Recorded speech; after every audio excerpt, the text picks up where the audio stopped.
Amigos, que alegria tê-los aqui hoje para mais um capítulo fascinante da nossa jornada pela história da dinastia Romanov. Se você está achando que esse cenário deslumbrante foi criado por alguma inteligência artificial, engana-se. Estamos no coração do palácio de Alexei Mikhailovich Romanov, em Kolomenskoye, o grande protagonista do nosso encontro de hoje. Quem conhece Moscou sabe que Kolomenskoye não é apenas um parque qualquer. É um verdadeiro tesouro histórico, famoso por suas igrejas magníficas, como a sublime Igreja da Ascensão, por esse palácio que nos cerca agora e pelos festivais que animam o local ao longo do ano. Aliás, falando em festivais, não deixem de marcar na agenda, o primeiro festival da revista Chivo acontece no dia 30 de agosto, e ainda dá tempo de garantir seu ingresso pelo link que deixei disponível. Esse palácio que você vê aqui é uma relíquia reconstruída com esmero. Sua história começa muito antes de Alexei Mikhailovich. Ivan II, Vasily II e até Ivan, o Terrível, ergueram suas residências neste mesmo solo. Mas o tempo e as turbulentas páginas da história russa não foram gentis, alguns foram reduzidos a cinzas por invasores tártaros, outros destruídos durante o período tumultuado. Foi apenas com Mikhail Feodorovich, pai de Alexei, que o modesto palácio começou a tomar forma aqui. Porém, o verdadeiro esplendor chegou com Alexei Mikhailovich. Após a exaustiva guerra contra a comunidade polaco-lituana, o czar ordenou a construção de um palácio que se tornaria a joia da arquitetura russa em madeira. Erguido entre 1666 e 1672, esse marco infelizmente não resistiu ao tempo, parte foi consumida pelo fogo, parte desmontada, reconstruída e novamente demolida. O que temos hoje é uma réplica fiel, reconstruída nos anos 2000 em apenas 3 anos, com cada detalhe restaurado, menos o local exato, que foi levemente deslocado para a preservação. Mas a magia permanece intacta. Aqui você encontra desde fornos de azulejos artesanais, decorados com padrões tradicionais, até uma vista panorâmica de tirar o fôlego no mirante do telhado, que, aliás, vamos explorar juntos neste episódio. E falando em explorar, não há desculpa para não visitar Kolomenskoye. Passeie por seus jardins exuberantes, admire a igreja que parece sair de um conto de fadas, conheça o Museu da Arquitetura em Madeira e, claro, mergulhe na história dentro desse palácio que é uma verdadeira máquina do tempo. Agora, vamos ao que interessa, Alexei Mikhailovich, conhecido como o Pacificador. Esse apelido, que ecoa nas crônicas e nos livros de história, pode dar a impressão de um governante tranquilo, quase passivo, que especialmente quando comparado a um czar como Ivan, o Terrível, cujo nome já carrega o peso do medo. Mas engana-se quem pensa que seu reinado foi um mar de calma. Pelo contrário, foi sob seu comando que a Rússia deu passos decisivos rumo ao futuro, mesmo que muitos historiadores o subestimem, como se ele fosse apenas uma ponte entre a turbulência da Smutnoye Vremya e o brilho das reformas de Pedro, o Grande. Mas a verdade é que Alexei Mikhailovich foi o arquiteto silencioso de uma era. Imagine só, ele assumiu o trono com apenas 16 anos, em 1645, herdeiro de um país que havia saído há apenas 32 anos do caos da Smutnoye Vremya, um piscar de olhos na escala histórica. E o que encontrou? Uma nação ainda frágil, mas com potencial. Seu pai, Mikhail Feodorovich, deixou-lhe um legado estável, mas foi Alexei quem teve que lidar com desafios monumentais, o grande cisma da Igreja Ortodoxa, que abalou as estruturas religiosas, a longa e sangrenta guerra pela reunificação com a Ucrânia, revoltas populares como a de Stepan Razin, a reforma militar que modernizou as forças armadas, e o Código Legal de 1649, que redefiniu as bases jurídicas do país. Tudo isso enquanto o país ainda se recuperava das cicatrizes do passado. E não pense que governar com a suavidade significava fraqueza. Alexei Mikhailovich tomou decisões duras e estratégicas quando necessário, mesmo sendo um jovem de apenas 19, 20 anos, com uma idade em que muitos de nós ainda estamos descobrindo quem somos. Enquanto isso, ele já moldava o destino de um império. E se falamos de transformações, não podemos ignorar o que está acontecendo hoje em Paveletskaya. Quem diria que este bairro, antes sinônimo de agitação ferroviária e zonas industriais, se reinventaria como um dos endereços mais cobiçados de Moscou? Hoje, a moderna arquitetura dialoga com a história, criando um ambiente urbano sofisticado e funcional. Aqui, negócios, cultura e residências de alto padrão se fundem em harmonia. E o grande destaque é o Iglif, um projeto premium da Pioneer que redefine o conceito de morar bem. Localizado na rua Letnikovskaya, a apenas 5 minutos do Anel Jardim, o Iglif é muito mais que um condomínio, é um estilo de vida. Imagine ter à sua disposição uma infraestrutura exclusiva, com cinema privado, academias de fitness e yoga, sala para crianças e até um salão de eventos para suas celebrações. Sem falar no parque interno de 2 hectares e nas janelas panorâmicas de 3 metros, que inundam os ambientes de luz natural. As opções de plantas são pensadas para todos os perfis, desde apartamentos compactos, ideais para investidores ou jovens profissionais, até residências espaçosas para famílias grandes. E para quem busca o extraordinário, os penthouses com tetos de 4 metros oferecem uma vista de 360 graus de Moscou, do Kremlin às torres de Moskva City, passando pela sinuosa curva do rio Moscova e pela icônica Torre Ostankino. É como ter a cidade inteira aos seus pés. Não à toa, o Iglif foi o complexo prêmio mais vendido do primeiro semestre de 2025 na região do Anel Jardim. Os primeiros moradores já estão na contagem regressiva para receber suas chaves. E você? Não perca a chance de fazer parte desse capítulo exclusivo da capital russa. Acesse agora mesmo o link na descrição, descubra todos os detalhes e encontre o espaço que foi feito sob medida para você. Vamos retroceder a fita do tempo. Agora é 2025, menos 32 anos, chegamos a 1995. Sim, os anos 90 em seu auge, uma época que muitos de nós ainda lembramos como se fosse ontem.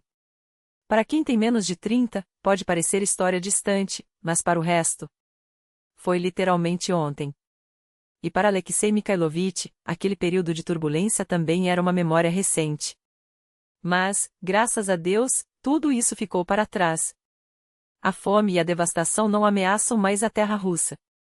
As fronteiras estão estáveis, a nova dinastia é reconhecida pela Europa, eis o legado mais precioso que o pai deixou ao filho. Nenhum vestígio das Volvitsas boiadas, nenhuma sombra de rebelião.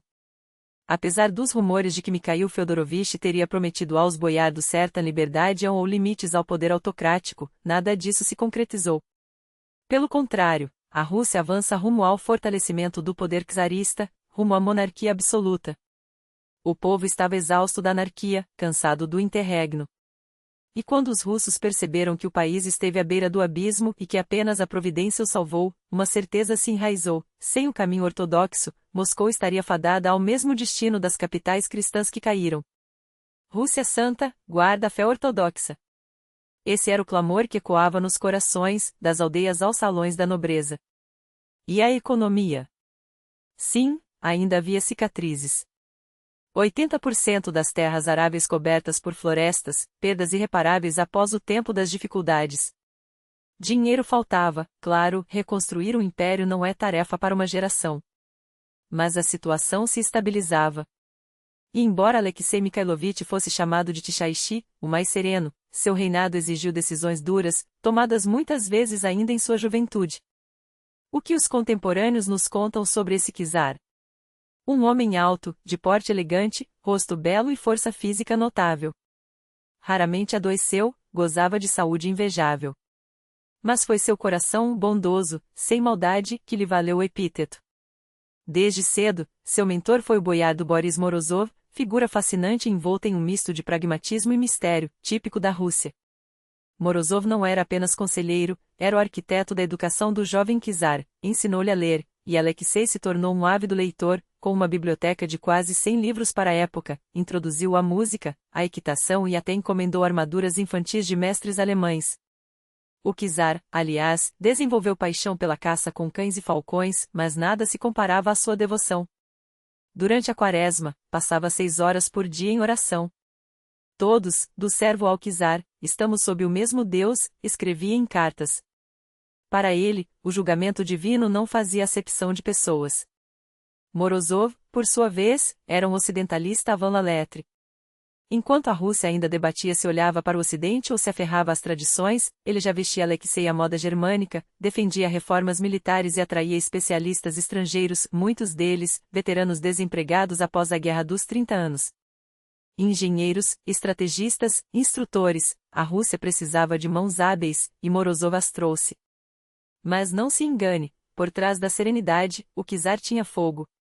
Quando sua ira se acendia, geralmente diante de atos imorais, arrogância ou embriaguez pública, era uma tempestade. Proibia as colhedique obscenas, as canções andemoníacas nas festas de casamento, qualquer espetáculo que corrompesse os costumes. o czar é sempre humilhado por dois lados, dizia, pela traição dos que se julgavam superiores e pela decadência dos que se perdiam nos vícios. Porém, aqui está o detalhe que o torna excepcional: depois da fúria, vinham o arrependimento e a reconciliação. Se expulsava alguém de sua presença, logo buscava reparar o vínculo. Como escreveu o embaixador austríaco Meyerbeer, este czar, com poder absoluto sobre um povo acostumado à escravidão, nunca usurpou bens, vidas ou honra de ninguém. Compare isso com Ivan, o Terrível, ou com qualquer monarca da época, para quem boiados eram pouco mais que servos com títulos.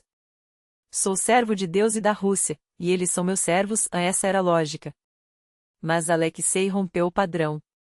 Suas cartas revelam um homem de alma profunda. Quando o filho de Nikita Odoski morreu, o czar escreveu: Mikhail partiu em bom arrependimento. Busque, boiardo, consolo na fé. Nós, czar de toda a Rússia, daremos à sua família nosso amparo. E quando Afanaziord Nashokin, seu diplomata, traiu-o e fugiu para a Polônia. Enquanto Ivan, o Terrível, teria ordenado sua execução, Alexei respondeu ao pai do traidor com uma metáfora tocante: assim como o pássaro voa para Sem-Yafon, e depois devagar retorna ao seu ninho, também seu filho, após errar por terras estranhas, há de voltar. Pois o que há de bom para ele além de Moscou? Era um governante que unia a ferocidade moral a uma humanidade rara. Um czar que lia, escrevia, orava e, quando necessário, agia. A Rússia de Alexei Mikhailovich não era mais a terra arrasada da Smutnoy Vremya. Era um império que se reergue, piedoso, ambicioso e implacável com quem ameaçasse seu futuro. E tudo isso, sob o comando de um homem que, apesar do poder absoluto, escolheu governar com a mão firme, mas o coração aberto. Não era um monarca de marfim, intocável e distante, mas um homem de carne e paixões, um soberano que, entre missas e decretos, reservava horas para o que verdadeiramente o fascinava, a caça com falcões e cães.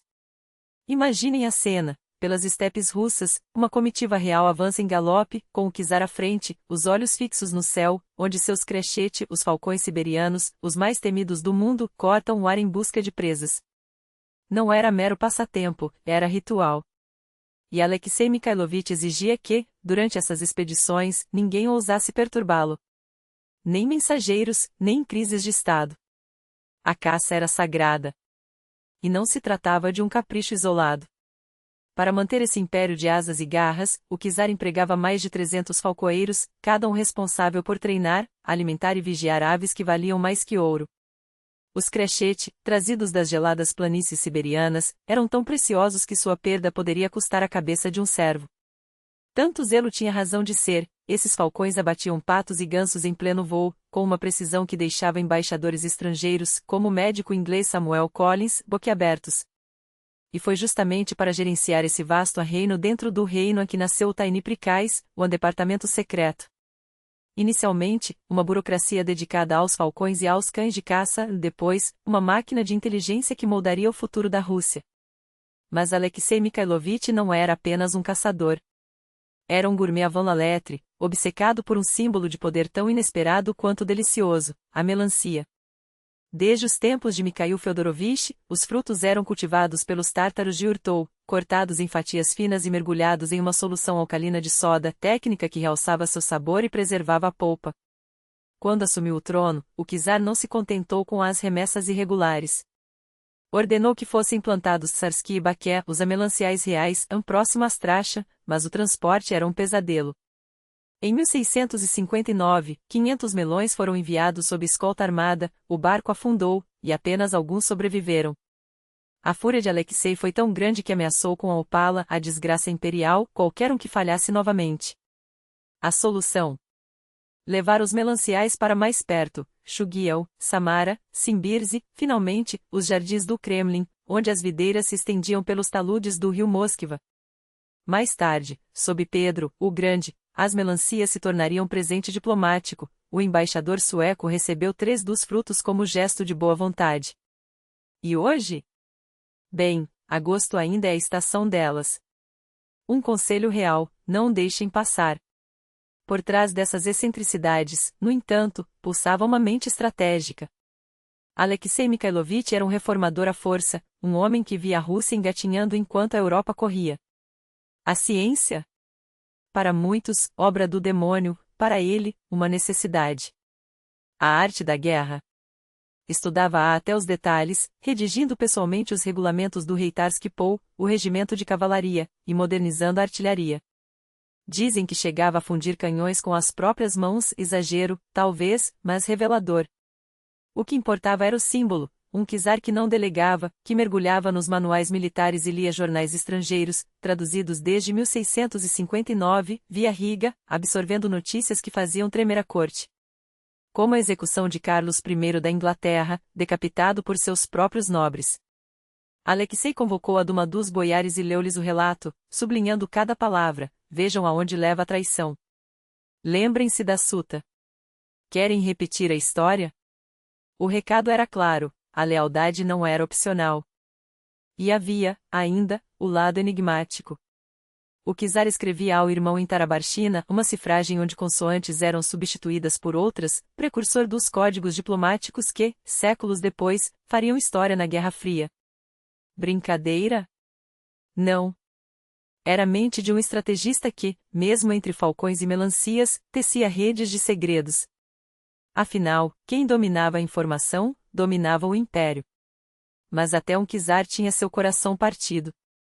Quando chegou a hora de casar, a primeira noiva escolhida, filha do boiardo Fyodor Vsevolsky, desmaiou aos seus pés. Médicos sussurraram, envenenada. Boatos espalharam-se, teria sido o próprio Boris Morozov, temendo perder influência, quem ordenara o acidente? Ou seria apenas o corset apertado demais? Alexei, devastado, jejuou por dias. A coroa precisava de um herdeiro, mas o homem por trás dela sangrava. E é nesse contraste entre a grandiosidade do poder e a fragilidade humana que reside a verdadeira medida de Alexei Mikhailovich, um gigante que caçava com falcões, sonhava com melancias e tremia diante do amor. Efrosínia, a noiva envenenada, foi despachada sem cerimônia, junto com os pais, para um mosteiro perdido na Sibéria. O que ela faria aqui, vagando pelo palácio como uma sombra de escândalo? O poder não tolera manchas. E enquanto o eco de seus passos se apagava nos corredores gelados da exilação, Boris Morozov, com a precisão de um mestre de xadrez, apresentou ao seu pupilo abalado a próxima peça do jogo, Maria Miloslavskaya, filha do nobre Lia Miloslavsky, um homem de raízes polonesas, sim, aqueles Miloslavsky, cujos antepassados cruzaram fronteiras como mercadores ou aventureiros, mas jamais como aristocratas de sangue azul russo. Perfeito, deve ter pensado Morozov. Nenhuma linhagem para rivalizar, nenhuma tradição para questionar. E para selar o acordo com um toque de ironia divina, Maria era 5 anos mais velha que Alexei. Uma anomalia, sussurravam as cortesãs. Um presságio, murmuravam os clérigos. Mas o czar, que ainda chorava Efrosínia em segredo, casou-se e, contra todas as expectativas, amou. E Morozov, sempre um passo à frente, casou-se com a irmã de Maria. Agora não era apenas o mentor do czar. Era família. Os laços de sangue, tecidos com fios de ambição, apertavam-se em torno do trono. Aplausos ecoam, mas a história não espera por ovations. Maria Miloslavskaya não foi uma rainha decorativa. Enquanto Alexei caçava ursos ou perdia-se em devaneios sobre melancias, ela governava o que realmente importava, a alma da corte. Tinha uma biblioteca particular, um luxo quase obsceno para uma mulher da época, uma banheira de madeira, sim, uma banheira, quando a maioria se lavava com baldes de água fria, e um palácio em Savinos-Torozevsky, erguido como um santuário para suas orações. Porque Maria rezava muito. Quando o czar partia para guerras, ela transformava os salões em hospitais, costurava ataduras com as próprias mãos e implorava doações para os mutilados. A caridade é a moeda dos céus, dizia, enquanto distribuía esmolas como se fossem sementes e colhia lealdade. Em 21 anos de casamento, deu a Alexei 13 filhos. 13. 5 meninos, frágeis como vidro soprado, e 8 meninas, robustas como carvalhos siberianos. A matemática é cruel, a maioria não sobreviveu à infância. Mas a fertilidade de Maria era lendária, quase sobrenatural. Até que, em 1669, o último suspiro, a pequena Evdokia nasceu e morreu em 2 dias. 3 dias depois, Maria seguiu a Alexei, que amara uma mulher mais velha em uma época que desprezava tais coisas, ficou viúvo aos 39 anos e, 2 anos depois, casou-se novamente, desta vez com Natália Nariquina, a mãe do futuro Pedro, o Grande. Mas voltemos ao início, quando Czar ainda era um adolescente corado e o poder, um fardo que ele mal conseguia erguer. Há historiadores que juram, Alexei Mikhailovich nunca governou. Foi sempre um fantoche, primeiro de Morozov, depois do patriarca Nikon, então de Odoisky, de Ordem Nashokin, de Matveev. Um homem que assinava decretos com a caneta de outros, escarnecem. Mas quem já viu um fantoche chorar sobre o corpo de uma esposa? Quem já viu uma marionete tremular de raiva ao enfrentar uma multidão faminta? Porque em 1648, com apenas 18 anos, Alexei enfrentou Buntsolianoi, a revolta do sal. Imagine a cena. Morozov, seu mentor, havia imposto um imposto sobre o sal. O sal, aquela substância branca que preservava a carne para o inverno, que temperava a sopa de repolho dos camponeses, que transformava a fome em sobrevivência. De repente, o preço disparou. E o povo, que já vivia à beira do abismo, explodiu. O czar voltava de uma peregrinação à Lavra de São Sérgio quando a turba o interceptou. Pai czar! Entregue-nos esses ladrões! Morozov e seus cúmplices nos sugam até os ossos. Alexei tinha 18 anos. 18. A idade em que hoje se discute qual faculdade escolher, em que se bebe a primeira cerveja escondido dos pais. Mas ali, diante de rostos contorcidos pela fome e pela fúria, ele teve que decidir, entregar seu mentor à massa ou deixar que o império arda. Morozov, é claro, não foi entregue. Mas foi exilado para o mosteiro de Kirilo Belozersky, um castigo dourado para um homem que ainda respiraria ares de poder. O povo, insatisfeito, rasgou o Kolnich Plesheev e o Dumni de Aksheshi em pedaços. E o czar, pálido como a neve de fevereiro, assistiu a tudo. Como se governava naqueles tempos? Perguntam hoje, com a arrogância de quem tem planilhas do Excel e teorias econômicas. Não se governava. Improvisava-se. O tesouro estava vazio após guerras intermináveis, a economia era um quebra-cabeça sem peça central, e as soluções? Vamos tirar dos camponeses. Sempre funciona. Até não funcionar mais. E ali, entre gritos e sangue, um menino de 18 anos aprendeu a lição mais cruel do poder: nenhum conselheiro, por mais brilhante que seja, pode salvar um czar da fúria de um povo com fome. A questão não era se Alexei governava sozinho. Era se alguém poderia governar um império construído sobre gelo e orações. Pela primeira vez, o czar viu com seus próprios olhos o que era uma revolta russa em toda a sua fúria. Não era apenas um motim de estômago vazio, era a história se repetindo como tragédia. Entreguem o boiardo. Exijam a cabeça daquele idiota do Okolnichi, gritava a multidão. Mas e se amanhã fosse a vez do czar ser rasgado em pedaços? Pela primeira vez, Alexei Mikhailovich sentiu o gelo da dúvida, talvez não bastasse orar. Talvez fosse preciso responder. E a resposta veio em forma de lei. O Zensky Sobor de 1649 não foi um acaso, foi a admissão de que um império não se sustenta só com ícones e ameaças. O Código de 1649, esse monumento jurídico, nasceu do medo do povo nas ruas, medo dos boiardos traindo pelas costas, medo de uma economia que sangrava como um soldado sem curativo. Mas também nasceu de uma verdade inconveniente: a Rússia não tinha leis. Tinha caos. Imagine um país onde cada prikaz, cada ministério, cada repartição funcionava como um feudo independente. O prikaz dos assuntos estrangeiros cobrava um imposto, o Puskarsky prikaz, de artilharia, cobrava outro, e o Pomeshny prikaz, de terras, inventava um terceiro. Um mesmo crime podia ser punido com multa em Moscou, com chibatadas em Novgorod e com a morte em Kazan, dependendo de quem assinava o papel. Os funcionários? Ah, eles adoravam. Leis ambíguas são o paraíso dos corruptos. Aqui está escrito 6 rublos, mas no outro decreto são 12. Que tal a gente fazer 8, e um eu levo para casa? Era assim que a riqueza do Estado virava vinho e peles nos bolsos dos diak, escribas. E o czar, sentado no trono, percebeu: um império não se governa com sorte. Governa-se com regras. Mas não era só uma questão de ordem. Era uma questão de poder. A nova dinastia Romanov precisava de algo mais do que legitimidade divina, precisava de unidade. Um único código, um único punho, uma única voz. Quando o Soborno Luzeni foi promulgado, não era apenas um manual de leis, era um manifesto. Aqui estão as regras do jogo. E nós, Romanov, somos os donos do tabuleiro. E as regras eram claras e brutais. Roubo. Corte de orelhas. Falsa acusação. Chibatadas públicas. Traição. A fogueira ou a forca, dependendo do humor do czar. Crimes contra a igreja? Deus perdoa. O Estado, não. Até o estupro, algo antes tratado como desonra familiar, ganhou punições específicas. Nada mais de cada juiz com sua verdade. Agora, a justiça tinha preço, medida e sangue. Mas por trás da tinta e do pergaminho, havia um cálculo frio: uma nação unida é uma nação controlada. E Alexei Mikhailovich, aquele jovem que viu seu povo se rebelar, entendia que lealdade não se compra com pão, compra-se com medo e com a ilusão de ordem. E enquanto os escribas trabalhavam, outro exército nascia. Porque leis sem espadas são apenas palavras. A reforma militar de 1648 não foi uma escolha, foi uma necessidade gritante. Dois fantasmas assombravam o Kremlin.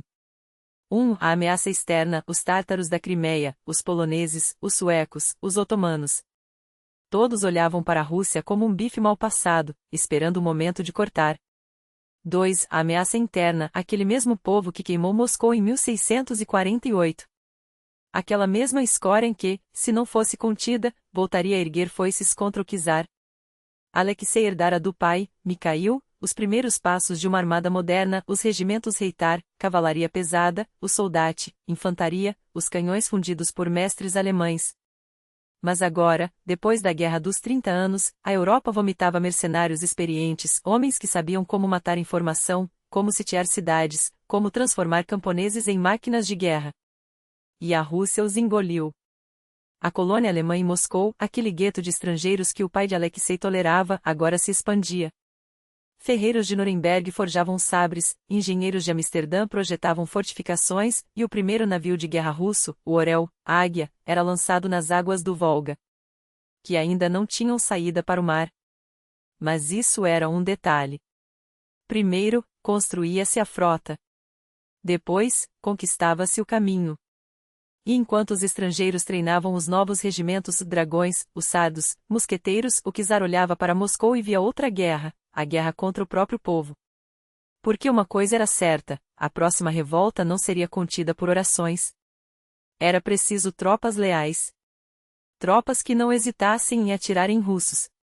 Tropas que, quando o czar dissesse ao fogo, não perguntassem contra quem. Assim nasceram os regimentos de elite, não mais uma milícia desorganizada, mas um exército permanente, pago, treinado e, acima de tudo, dependente do czar. Sem eles, nenhuma reforma sobreviveria. Sem eles, a próxima revolta seria a última. Mas exército custa dinheiro. E dinheiro, na Rússia do século XVII, era algo que só existia no papel ou nos sonhos. Então, o círculo se fechava. Precisava de leis para arrecadar impostos sem causar revoltas. Precisava de impostos para pagar o exército.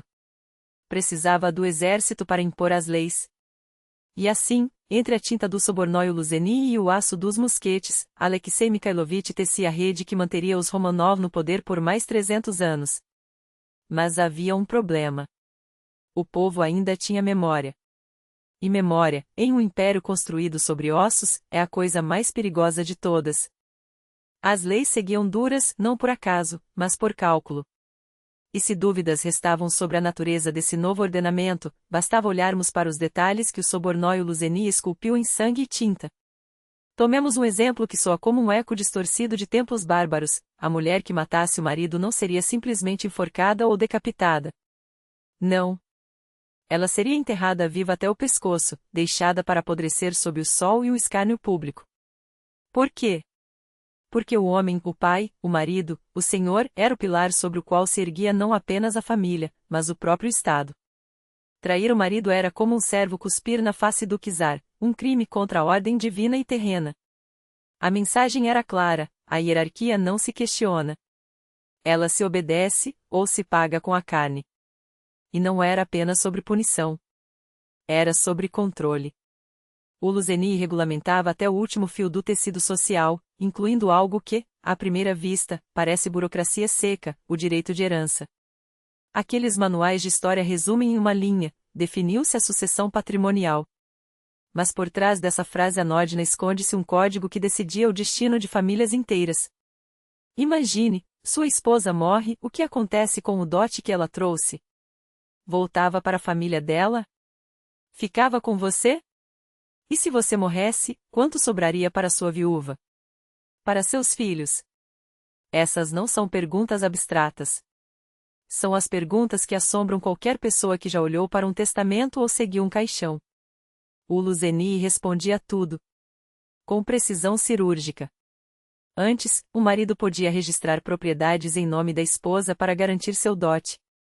Agora? Esqueça. A viúva herdava apenas um quarto dos bens móveis do marido. Em troca, tinha direito ao dote de volta, um acordo que, no papel, soava justo, mas que, na prática, amarrava as mulheres a um sistema onde sua segurança dependia da boa vontade masculina. O marido, por sua vez, ao perder a esposa, ficava com um quarto do dote dela. E se houvesse filhos? A viúva administrava todo o patrimônio do falecido até que eles atingissem a maioridade. Soa quase moderno, não? Mas não se engane, essa proteção era também uma armadilha. Uma mulher sem marido era uma mulher vulnerável, e o Estado sabia disso. Melhor mantê-la dependente, melhor mantê-la sob controle. O documento ia além. Ele ditava como julgar, como investigar, como perseguir. Cada etapa do processo judicial foi esmiuçada, desde a denúncia até a execução. Porque justiça, em um império que se queria eterno, não era sobre equidade, era sobre previsibilidade. Sobre garantir que nenhum boiardo ambicioso, nenhum mercador insolente, nenhum camponês revoltoso pudesse explorar brechas para desafiar a ordem. E, claro, definia o que era crime contra o Estado. Traição? Conspiração? Esses eram os pecados capitais, punidos com uma crueldade que fazia até os inquisidores ocidentais corarem. Mas havia algo ainda mais perigoso do que uma adaga nas costas do czar, a heresia. Blasfêmia, desvio da fé ortodoxa, esses eram os crimes que, antes de tudo, minavam a legitimidade divina dos Romanov. Não por acaso, eles vinham em primeiro lugar, acima até das ofensas à coroa. Porque um czar pode ser odiado, mas um czar que perde o mando de Deus? Esse está perdido. E então, havia eles, os camponeses. O Luzeni não apenas confirmou o que já era prática, a servidão perpétua, como o eternizou. Antes, a servidão era um costume nebuloso, uma teia de obrigações não escritas que prendia o homem à terra. Agora, virava lei. Lei escrita, selada, irrevogável. Um camponês não era mais um homem que trabalhava a terra de um senhor. Era propriedade. Sua fuga era crime. Seu corpo, sua força, seu suor pertenciam ao Pomeshik e qualquer tentativa de escapar seria caçada sem prazo, sem piedade. Sim, tecnicamente, eles ainda podiam reclamar nos tribunais. Podiam até processar seus senhores. Mas essa era uma ilusão de direitos, um osso jogado para acalmar os cães enquanto a coleira apertava. E aqui está a ironia amarga: os camponeses não eram totalmente escravos. Não eram totalmente livres. Eram algo no meio, uma categoria jurídica monstruosa, criada para extrair o máximo de trabalho com o mínimo de rebelião. Um status que duraria até 1861, quando a própria Rússia, exausta, seria forçada a admitir que nem mesmo as leis mais brutais conseguem conter para sempre o ódio de milhões. Mas o Sobornóio Luzeni não era apenas um manual de opressão. Era o alicerce. Durante 200 anos, cada decreto, cada sentença, cada veredicto na Rússia imperial seria construído sobre suas páginas. Era a primeira e, por muito tempo, a única sistematização do direito civil e penal russo. Um código que classificava desde os privilégios da nobreza até os castigos para blasfêmia, passando pelas regras do comércio e os limites do poder czarista. Um documento tão robusto que, quando Pedro, o Grande, chegasse ao trono décadas depois, não o revogaria, apenas o expandiria. E no entanto, mesmo com toda essa engenharia jurídica, mesmo com os mosquetes dos Streltsy e as forças nas praças públicas, o povo aprenderá a se rebelar. Em 1650, apenas um ano após a promulgação do Luzenii, a fome apertou Novgorod e Pskov. O trigo faltava nas mesas, mas não nos armazéns, porque os grãos eram vendidos para a Suécia, em troca de prata e ouro. Prata e ouro que, por sua vez, comprariam canhões, mosquetes, uniformes. Afinal, exércitos não se alimentam de orações. E quando os estômagos rugiram mais alto que os sinos das igrejas, o povo explodiu. Os Treuts esmagaram a revolta, como sempre. Mas a lição ficou: a fome ensina a odiar. E se hoje eles se voltam contra um boiardo ganancioso, amanhã podem mirar no próprio czar. Alexei Mikhailovich entendia isso. Seu código era uma fortaleza de papel, mas até as fortalezas têm frestas. E enquanto a Rússia se afogava em impostos, enquanto os camponeses apodreciam presos à terra, enquanto a nobreza engordava com privilégios, uma pergunta ecoava nos corredores do Kremlin. Como conter um império que aprendeu a morder a mão que o alimenta?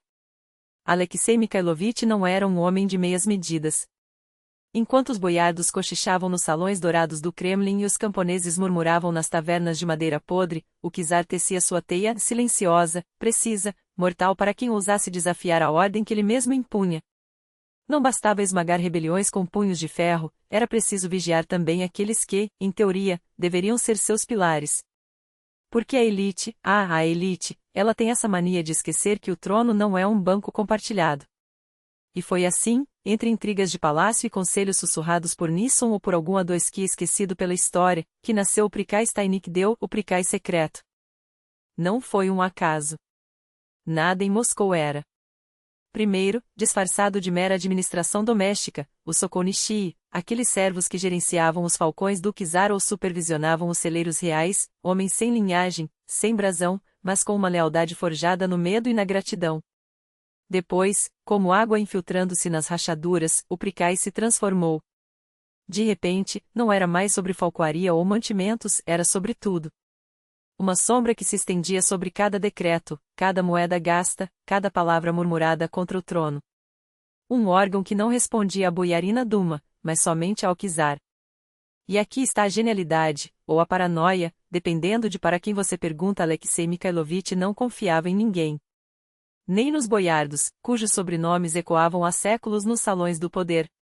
Então, por que não criar um exército de ninguéms, diacos e podiachis sem nome, sem passado, cuja única razão de existir fosse a vontade do soberano? Homens que, em troca de uma vida farta e do privilégio de servir, entregariam a alma ao czar. Literalmente. As funções? Onde começar? Imagine um monstro de 1000 cabeças, auditoria, polícia secreta, tribunal supremo e caixa preta do império, tudo em um só lugar. Cada rublo gasto pelos outros prikazes era escrutinado. Cada voivoda que abusava do poder em alguma província distante sabia, ou deveria saber, que seus relatórios poderiam parar nas mãos de um espião do prikaz secreto. Cada embaixador estrangeiro que pisava em Moscou era observado, suas cartas copiadas, seus sussurros decifrados. Seu Excelência, o enviado sueco mencionou em sua última missiva que, e assim o czar sabia dos planos de Estocolmo antes que o inverno congelasse o Báltico. Contra a inteligência antes que a palavra existisse. Espionagem como arte, não como ofício. E não pense que era apenas burocracia. Quando a traição cheirava a enxofre, uma blasfêmia contra a igreja, um complô contra a coroa, palavras inapropriadas sobre o czar em uma taverna de Pskov, as masmorras do Prikaz se enchiam. Sim, havia tortura. Como não haveria? Mas aqui está a diferença entre Alexei e seu avô, Ivan, o terrível: não havia espetáculo. Nenhum oprichik montado em cavalo negro, arrastando boiardos pelas ruas para divertimento da plebe. Nenhuma orgia de sangue por capricho. As vítimas do Prikaz secreto desapareciam, ou reapareciam, quebradas, com línguas cortadas ou mentes destruídas, mas o império seguia seu curso. Eficiente. Silencioso. Como um veneno lento. E as terras do czar? Os Vodchiny, as fábricas de canhões, as vidrarias que brilhavam como joias raras em uma Rússia ainda medieval? Tudo sob o mesmo olho vigilante. Porque ouro desviado era ouro que não financiava exércitos. Suprimentos roubados eram suprimentos que faltariam na guerra contra a Polônia. E Alexei, mais do que ninguém, sabia que a Rússia não podia perder outra guerra. Ah, e a Sibéria, esse fronteir gelado, onde o império se expandia como uma mancha de óleo sobre neve. Povos conquistados, voivodas corruptos, fortunas feitas à custa de ossos quebrados. Para onde iriam as queixas dos cossacos traídos ou dos tunguses espoliados? Para o Pricais secreto, é claro. Porque até mesmo nos confins do mundo, onde a lei era o cano de um mosquete, o czar queria saber: quem está roubando demais? Quem está matando sem necessidade? Não por piedade, mas porque desordem é cara. E cada rublo desperdiçado em um motim na Yakut era um rublo a menos para comprar pólvora. Mas havia mais. Muito mais. A Ucrânia, depois de Pereyaslav. Terras novas, lealdades frágeis, uma guerra com a Polônia prestes a explodir. Quem iria governar aquelas estepes rebeldes? Quem garantiria que os cossacos de Khmelnytsk não se voltassem contra Moscou assim que o vento mudasse? O Pricais secreto, novamente. Por que confiar nos boiardos? Eles ainda sonhavam com a Rússia antiga, com suas terras e seus privilégios. O Pricais não sonhava. Obedecia. E a guerra? Ah, a guerra! Exércitos se reformam com ouro e disciplina. Mas quem fiscalizaria os contratos de suprimentos? Quem garantiria que o suco comprado para os uniformes não fosse diluído com água, ou que os canhões encomendados não fossem de bronze podre? O czar não podia se curvar sobre cada nota fiscal. Mas o Pricais podia. E o fazia. Porque uma derrota na Polônia não seria apenas uma vergonha, seria o fim.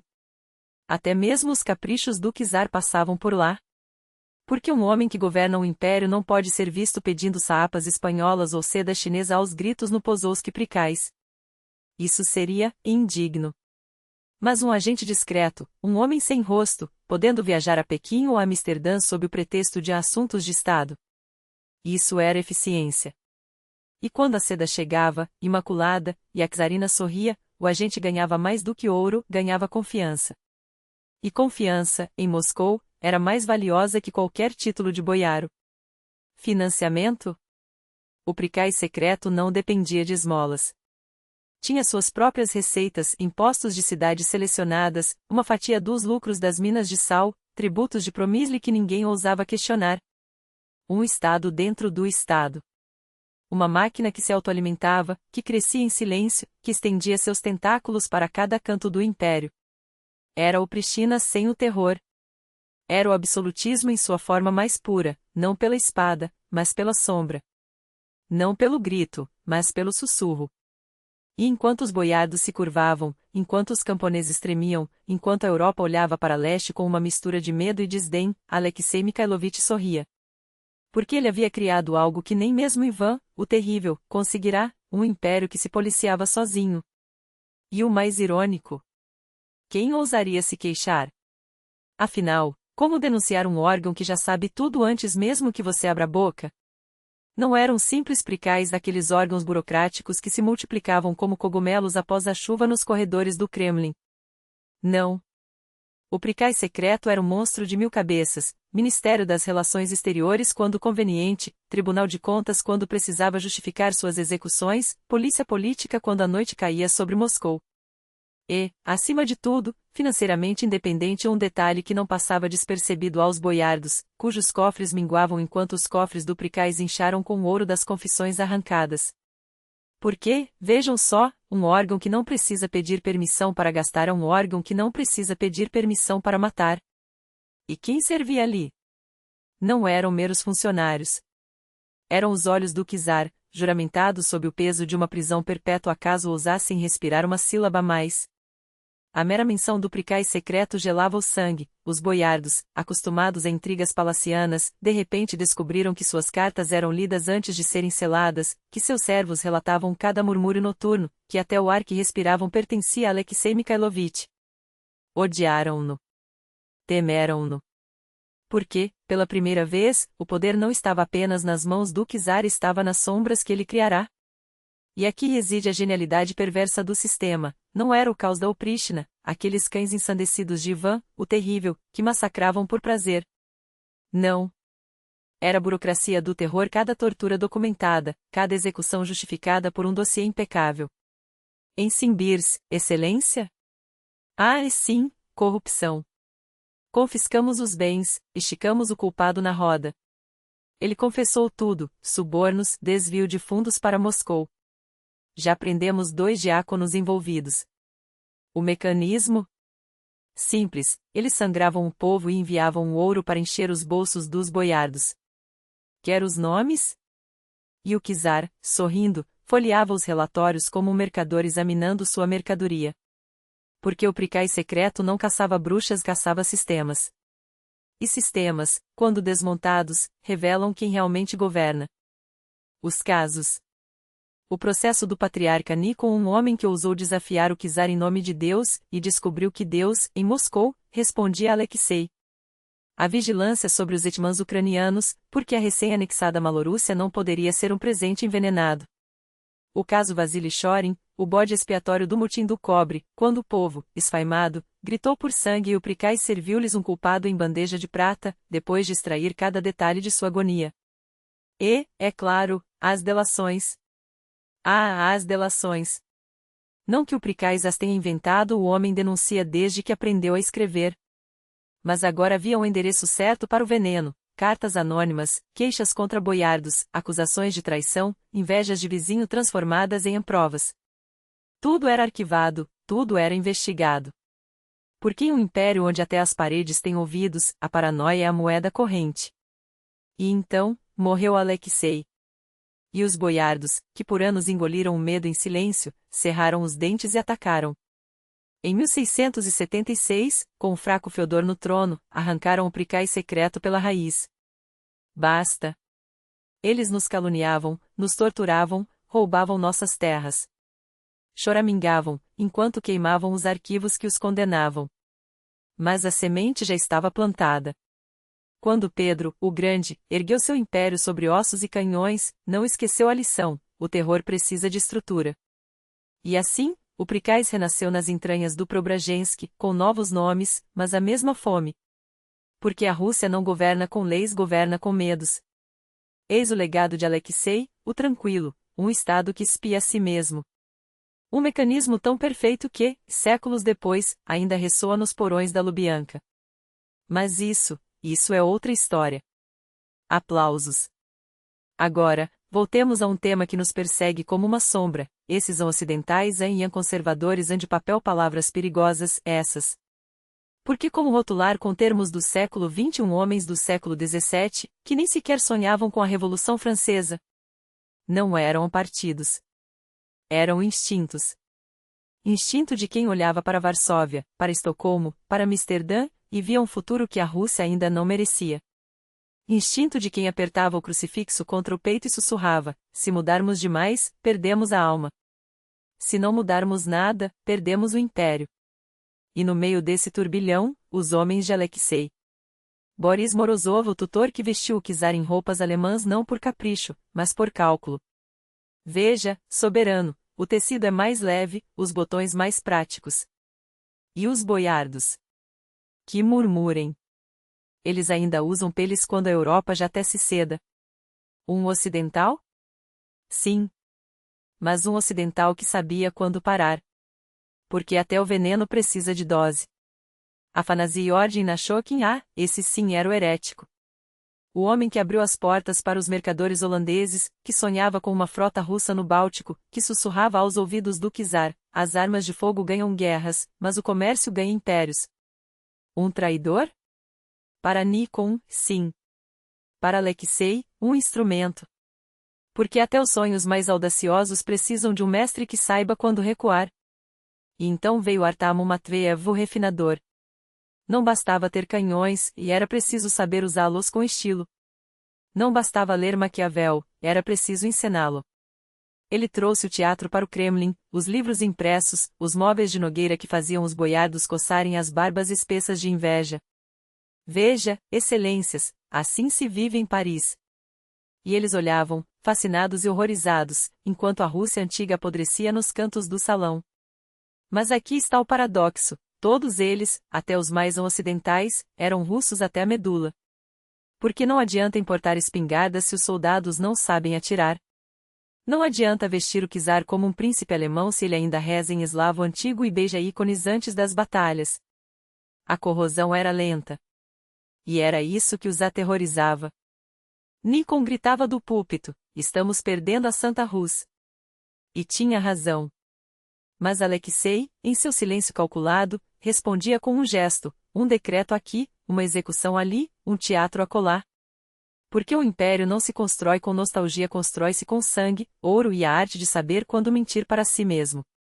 E assim, entre veludos estrangeiros e ícones dourados, a Rússia de Alexei dançava no fio da navalha sem saber que, em breve, um gigante chamado Pedro a empurraria para o abismo. Mas isso é uma história para quando a noite estiver mais escura. As carruagens de verão deslizavam pelas ruas de Moscou, indiferentes às tempestades que se armavam nos salões do poder. Artam Matveev, o astuto, aplaudia cada inovação, cada gesto que afastava a Rússia da sombra dos séculos passados porque ele, mais que ninguém, sabia que o futuro se escreve com tinta de diplomata e sangue de herege. E então havia Fyodor Tchechev, o menos celebrado, mas não menos decisivo. Um homem que comandava Prikaz como outros comandam exércitos, mecenas de uma escola onde a retórica e o grego antigo floresciam entre as paredes do mosteiro de Andrei, enquanto do outro lado da mesa assinava decretos que alimentavam as reformas de Nikon, aquele mesmo Nikon, o amigo que se tornou inimigo, o reformador que era, no fundo, um reacionário com medo.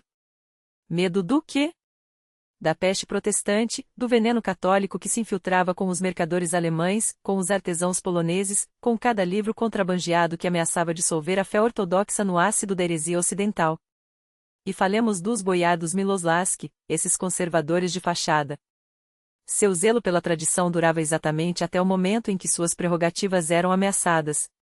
Ontem, eles próprios eram a burocracia sem linhagem que hoje desprezavam. Hoje, erguiam-se como guardiões de um sangue azul que nunca tiveram, até que o casamento com uma Miloslavskaia os transformou em aristocratas ofendidos. Sua cautela na política externa? Uma cortina de fumaça. O que realmente os mantinha acordados à noite era a ascensão daqueles que, como eles mesmos outrora, subiam pelos degraus do mérito e não do berço. Quanto ao Protopop Avacum, esse sim era um conservador de raiz, um carvalho plantado em solo rochoso. Mas sua voz, por mais estrondosa, ecoava em câmaras vazias. O czar o ouvia como se ouve o vento, reconhece sua força, mas não muda o rumo do navio por causa dele. E então havia ordem na Shokin, o equilíbrio personificado, um ocidentalista nas ideias, um estatista nos atos, o homem que ergueu o Sobornoio Luzene como um dique contra o caos. Ele, mais que ninguém, entendia que a Rússia não poderia ser nem uma relíquia nem uma cópia, tinha que ser um império que devorasse o melhor de ambos os mundos, sem se deixar engolir por nenhum. Era esse o círculo que rodeava Alexei, uns, sonhando com o passado, outros, traçando o futuro com linhas trêmulas. E no centro, um homem que, aos 18 anos, viu a Rússia se rebelar contra si mesma, que, aos 20 e poucos, hesitou 5 longos anos antes de selar o pacto com Bogdan Khmelnytsky, um acordo que mudaria o mapa da Europa. 20 e poucos anos. A idade em que a maioria de nós ainda tropeça em decisões como alugar ou comprar um apartamento, enquanto Alexei Mikhailovich jogava com reinos. Imaginem, você, aos 25, tendo que escolher entre a guerra e a paz, entre a fome e a revolta, entre um império que se desintegra ou um legado que o esmagará. Eu me enfiaria debaixo da mesa e não sairia até o apocalipse. Mas Alexei governou. E então chegou Natalia Kirillovna Narikina. A primeira esposa morreu, e o czar vagou 2 anos como um fantasma entre os corredores do Kremlin, até que uma jovem de olhos vivos lhe ofereceu caviar e peixe salgado e, com eles, um futuro. Os Miloslavski, é claro, rangiam os dentes. Uma Narikina no trono? Isso significava novos herdeiros, novas alianças, seu próprio declínio. Cartas anônimas, calúnias, intrigas, mas Alexei, que havia aprendido a ler entre linhas há muito tempo, ignorou tudo. Casou-se. E, com esse casamento, a corte mudou. Natália não era como as outras. Não se escondia atrás de cortinas nem se curvava ao peso das tradições. Andava de carruagem aberta no verão escândalo, enquanto as boiadas de sangue se sufocavam em seus terens. Amava teatro, música, a pompa ocidental que seus antecessores chamariam de frivolidade. E Alexei, que havia passado a vida equilibrando facções, cedeu. Não por fraqueza, mas porque, pela primeira vez em anos, era feliz. A Komednaya Koromina foi erigida em Preobrazhenskoe e, no Kremlin, os atores declamavam versões russas de peças europeias, enquanto os boiardos, horrorizados, cochichavam que o czar havia perdido o juízo. Mas a Rússia sorria. Antes austero como um mosteiro, agora dançava em assembleias antes mesmo de Pedro sonhar com elas. E se o jovem Piotr Alexeyevich herdaria essa paixão pelo espetáculo, pelo ocidente, pela vida sem medo bem, isso não era coincidência. Era herança de mãe. Os Narikin floresceram. Os Miloslavski, relegados a um canto sem execuções, sem confisco de terras, sem vingança. Mais uma prova de que Alexei não era um tirano, mas um estrategista. Um homem que sabia quando golpear e quando simplesmente deixar o tempo fazer seu trabalho. Até que, em 1676, a morte chegou. Féodor, o filho do primeiro casamento, subiu ao trono, e os Miloslavski, como hienas, voltaram a circular pelos salões. Mas isso é outra história. Por enquanto, basta dizer que, nos últimos anos de Alexei, o Kremlin não era um palácio, era um lar. Um lar onde um czar, contra todas as probabilidades, encontrou amor, alegria e, talvez pela primeira vez, paz. Risos na plateia. Os bobos da corte. Vocês pensam que eram apenas palhaços, esses Timofei e Arquipovou que entravam na Duma sem serem chamados, sentavam-se junto ao fogão e solavam piadas que fariam um boiardo empalidecer? O embaixador austríaco Meyerbeer anotou em seu diário: o czar tolera suas brincadeiras, por mais afiadas que sejam, e até ri quando o tolo insulta. Porque um bobo não é um idiota, é um espelho. O único que pode gritar: vossa med-reforma está arruinando o povo, e vocês, senhores, estão cegos. E sair impune, protegido pelo seu chapéu de asno. Institucionalizado, esse papel necessário. Porque até um império precisa de uma válvula de escape para a verdade. Eis que o ouro se mede por puds, mas para a nobreza polonesa, a terra ucraniana não passa de tralha sem valor. Ouvi, soberano, sussurravam os Narikins nas antessalas do Kremlin. Não ouvimos nada, respondiam os voivodas Boretinskis em Kiev, com um sorriso de canto de boca, mas aqui vai uma anedota fresco. Era o canal popular por excelência ao lado, quem sabe, da Prikastainik deu, o departamento dos assuntos secretos em que levava até o trono, direto das entranhas mais obscuras do povo, os juízos cruéis sobre os decretos czaristas, as reformas, os caprichos do poder. Um espelho invertido. Enquanto os boiardos murmuravam em salões dourados, o bobo berrava a verdade nua na cara do czar, e o czar ria. Porque a coroa sabe que a sátira, quando bem dosada, é o melhor antídoto contra a revolta. Mas o bobo não era apenas o megafone das ruas. Ele também era o cronista não oficial da corte.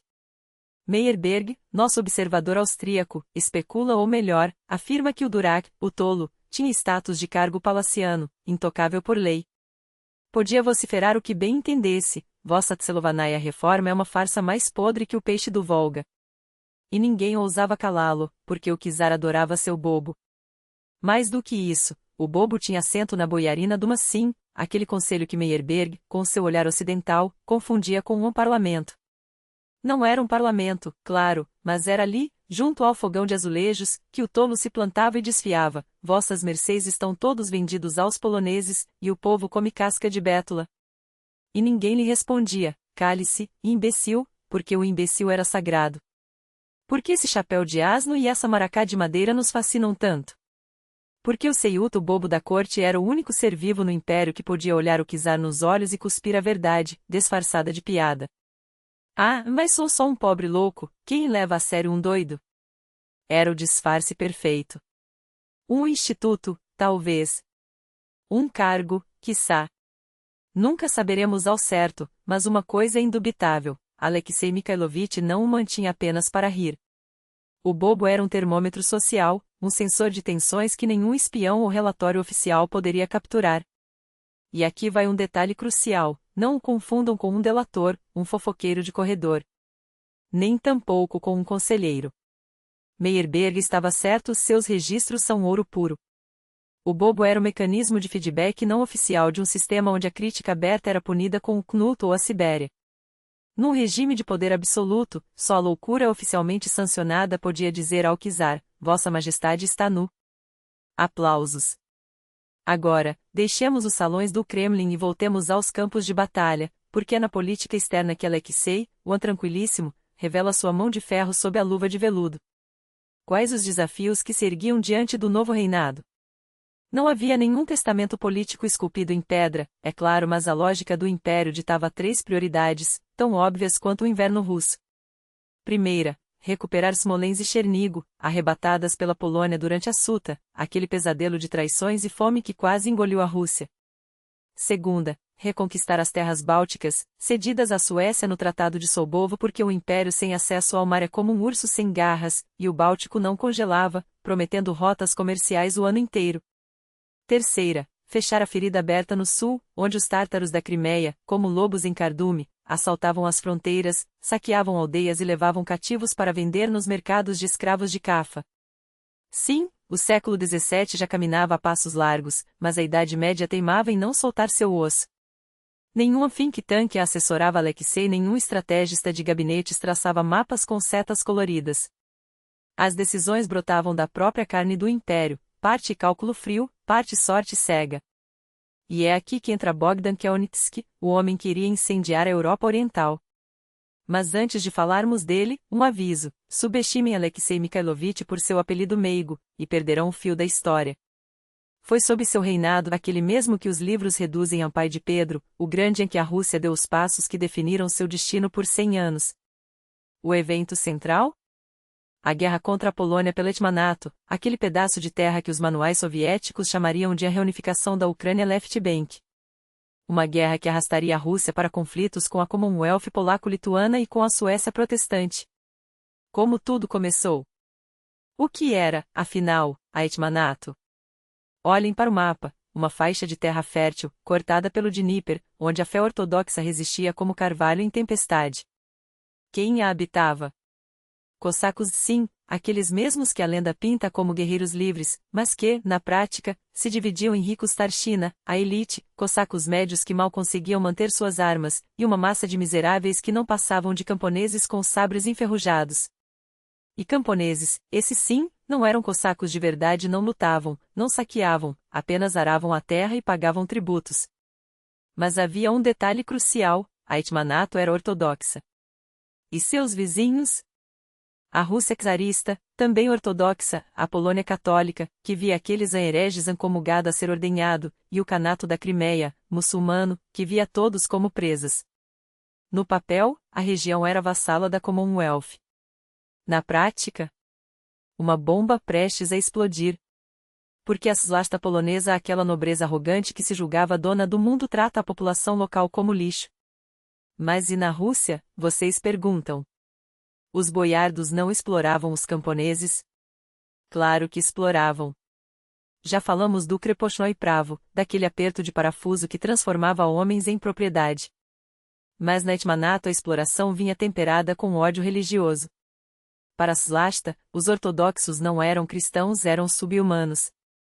Os cossacos, embora armados, estavam abaixo deles na hierarquia.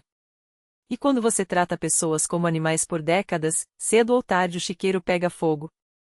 Os levantes começaram ainda no século XV, sempre esmagados com sangue. Até que, entre 1638 e 1648, a Polônia impôs sua Pax Nobilitatis, o período do repouso dourado. Nenhum motim, nenhuma revolta.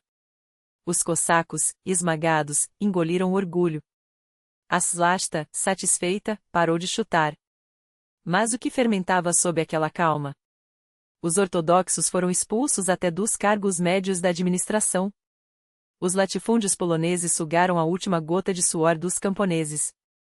E então, como sempre acontece, o sistema gerou seu próprio algoz. Em 1647, um homem cruzou o limiar da história. Bogdan Khmelnytsky, um sotnik, capitão, da região do Dnieper, fugiu para Sikh de Zaporozhye. De lá, foi ainda mais longe, até a Crimeia. E ao Khan, disse: Senhor das estepes, seja meu aliado. O tártaro, desconfiado, deve ter pensado: que diabos esse russo quer? Provavelmente negociaram territórios, saques, promessas vagas. Primeiro derrubamos os poloneses, teria dito Bogdan, depois dividimos a carne. A Crimeia lhe deu homens guerreiros tártaros, rápidos como o vento. E quando Khmelnytsky voltou, não era mais um fugitivo, era o hetman, eleito pela Rada Cosaca. O líder que, com um exército e uma causa, acendeu o pavio da maior revolta que a Europa Oriental já vira. A revolta não era um incêndio passageiro, era um fogo que devorava toda a Ucrânia. E esse fogo, claro, queimava acima de tudo a slasta polonesa, aqueles senhores que por décadas sugavam a terra como carrapatos gordos. Mas a coroa não ia se curvar sem lutar. Vladislau IV, com a soberba dos jaguelonicos, enviou suas legiões regulares daqueles soldados de armadura reluzente, treinados para esmagar camponeses, não para enfrentar a fúria de um povo que nada mais tinha a perder. E então veio Oshivod. Depois, Korsum. E finalmente, Pilauci. 3 batalhas. 3 massacres. Na Polônia, o luto se misturava ao pânico. Não era apenas uma derrota, era um abismo se abrindo sob seus pés. A nobreza, acostumada a ver seus panovi esmagarem rebeliões com um estalar de dedos, agora olhava para o leste e via suas próprias cabeças rolando no chão.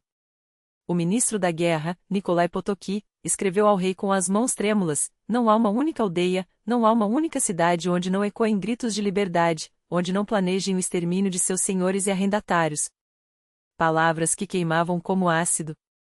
E então Potocki, junto com seu tenente, o hetman Kalinowski, marchou à frente de um exército de vingança, homens com sede de sangue, mas também com medo no olhar. Aplausos. O destino desse exército? Uma piada cruel da história. Os cossacos não apenas os derrotaram e esmagaram-nos como insetos. Potocki e Kalinowski, aqueles que juravam pendurar Bogdan em uma forca, acabaram amarrados como porcos, arrastados diante do hetman. Era junho de 1648. Khmelnytsky, com a pena na mão e o sorriso de quem sabe que o jogo mudou, escreveu 2 cartas. A primeira, para Aleixo Mikhailovich, czar de todas as Rússias.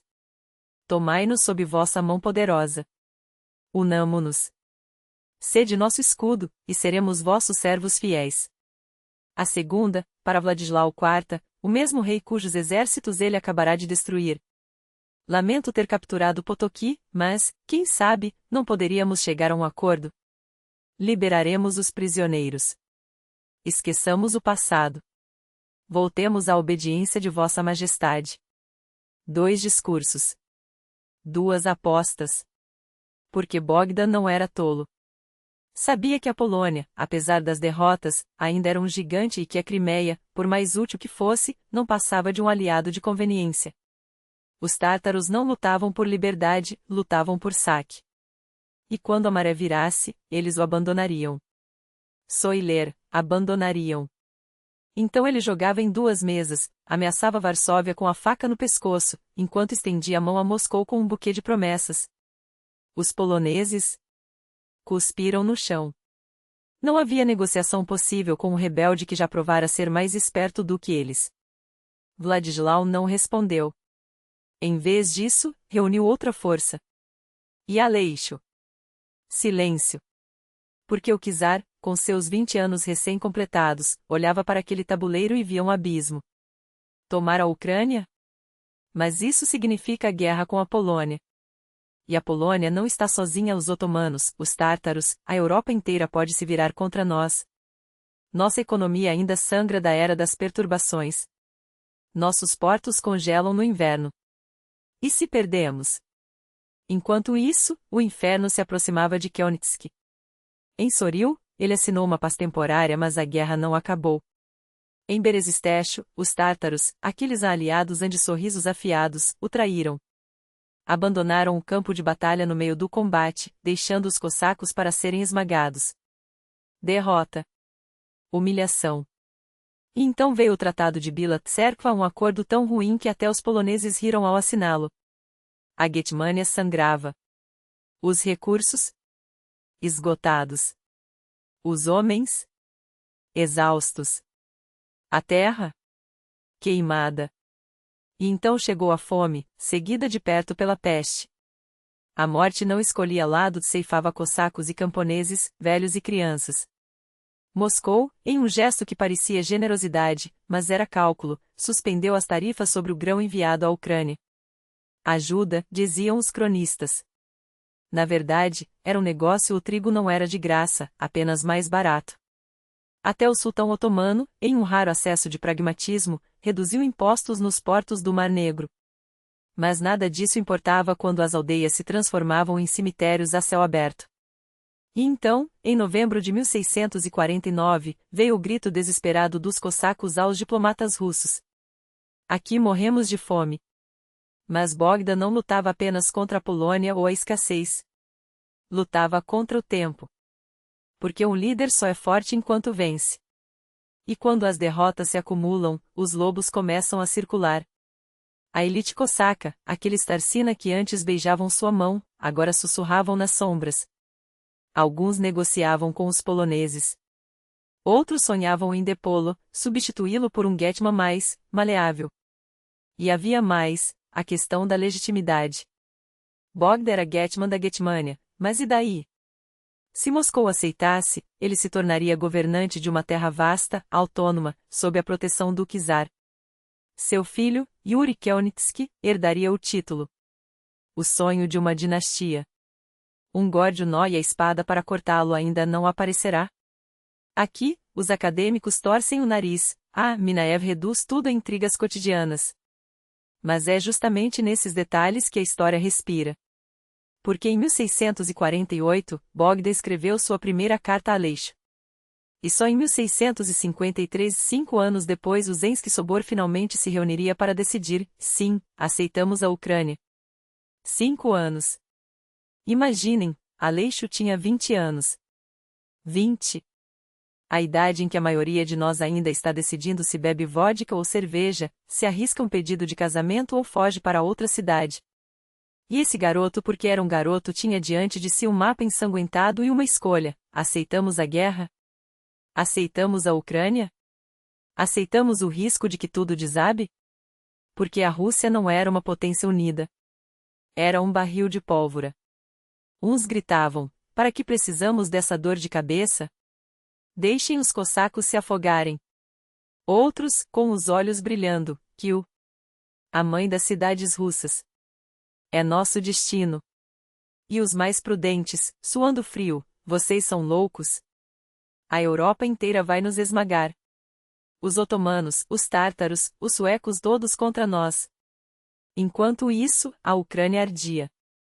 Vilarejos inteiros reduzidos a cinzas. Campos onde antes crescia trigo agora alimentavam apenas corvos. E em meio ao fogo, Bogdan esperava. Porque cada dia sem resposta de Moscou era um dia em que a Polônia se reorganizava, em que seus próprios homens o traíam, em que a fome e a peste faziam o trabalho que os exércitos inimigos não conseguiam terminar. Até que, finalmente, o Sobor se reuniu. 1º de outubro de 1653. O dia em que a Rússia escolheu seu futuro. E então, depois de meses de hesitação, o Zemsky Sobor de Moscou tomou sua decisão: as terras e os exércitos zaporogianos seriam aceitos sob a mão do czar. Um momento crucial. E aqui, um detalhe que muitos ignoram ou distorcem. Bogdan Khmelnytsky e o czar Aleixo nunca se encontraram pessoalmente. Não houve aquele cenário dramático de um Sobor lotado, com os dois líderes sentados frente a frente, trocando olhares carregados de significado. Nada disso. Aleixo sequer pisou em Pereyaslav. Toda a negociação foi conduzida por diplomatas, por cartas seladas com cera, por promessas murmuradas em salões distantes. Até que, em 8 de janeiro de 1654, pelo antigo calendário, a Rada de Pereyaslav finalmente ocorreu.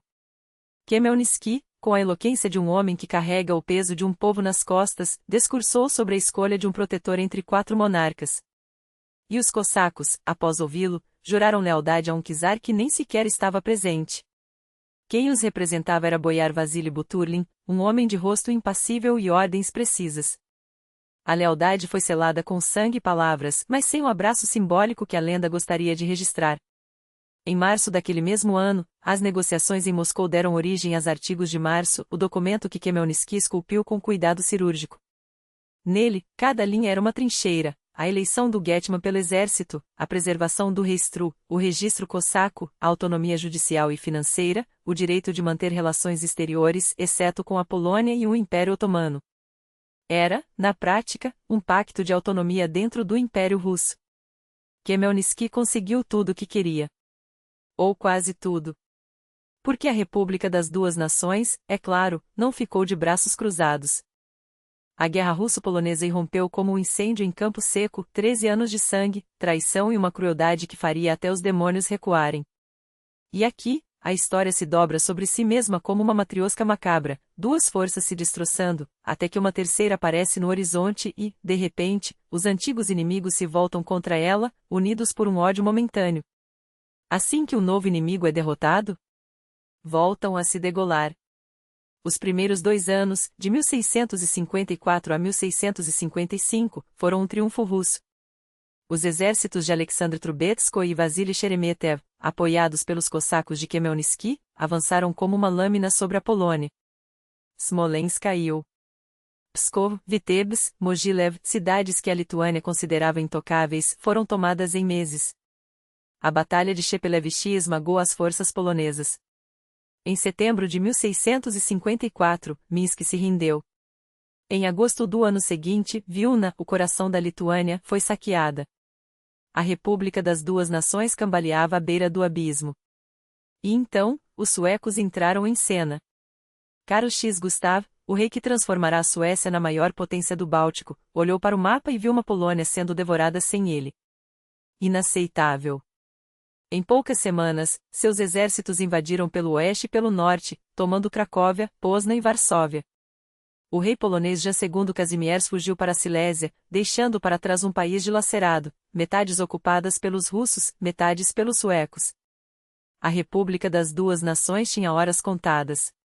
Mas aqui, a Rússia cometeu um erro que ecoaria por décadas.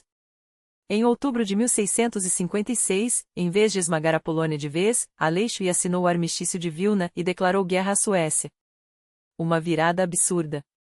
Por que não dividir a Polônia com os suecos, como Catarina, a Grande, faria mais tarde com ávida eficiência? Por que dar fôlego a um inimigo que já estava de joelhos? A lógica escapava até aos estrategistas mais frios. O resultado? A Polônia respirou. E enquanto a Rússia se afundava em uma guerra contra a máquina militar sueca, o caos se instalava na Ucrânia. Em 1657, Bogdan Khmelnytsky morreu. E com ele, a frágil unidade cosaca. Surgiu Ivan Vyotsky, o novo Getman, um homem que olhou para Moscou e viu não um aliado, mas um carrasco. Em segredo, ele negociou com a Polônia.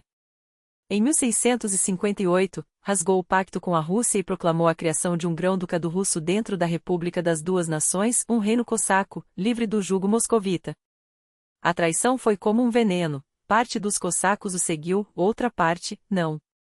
A Rússia, agora, lutava em 3 frentes, contra a Suécia, contra a Polônia ressuscitada e contra seus próprios aliados de ontem. E então veio Konotop. Verão de 1659. As forças de Vyotsky, unidas aos tártaros da Crimeia, esmagaram o exército de Trubetskoy em uma batalha tão brutal que os cronistas russos a chamariam de a derrota que abalou o trono.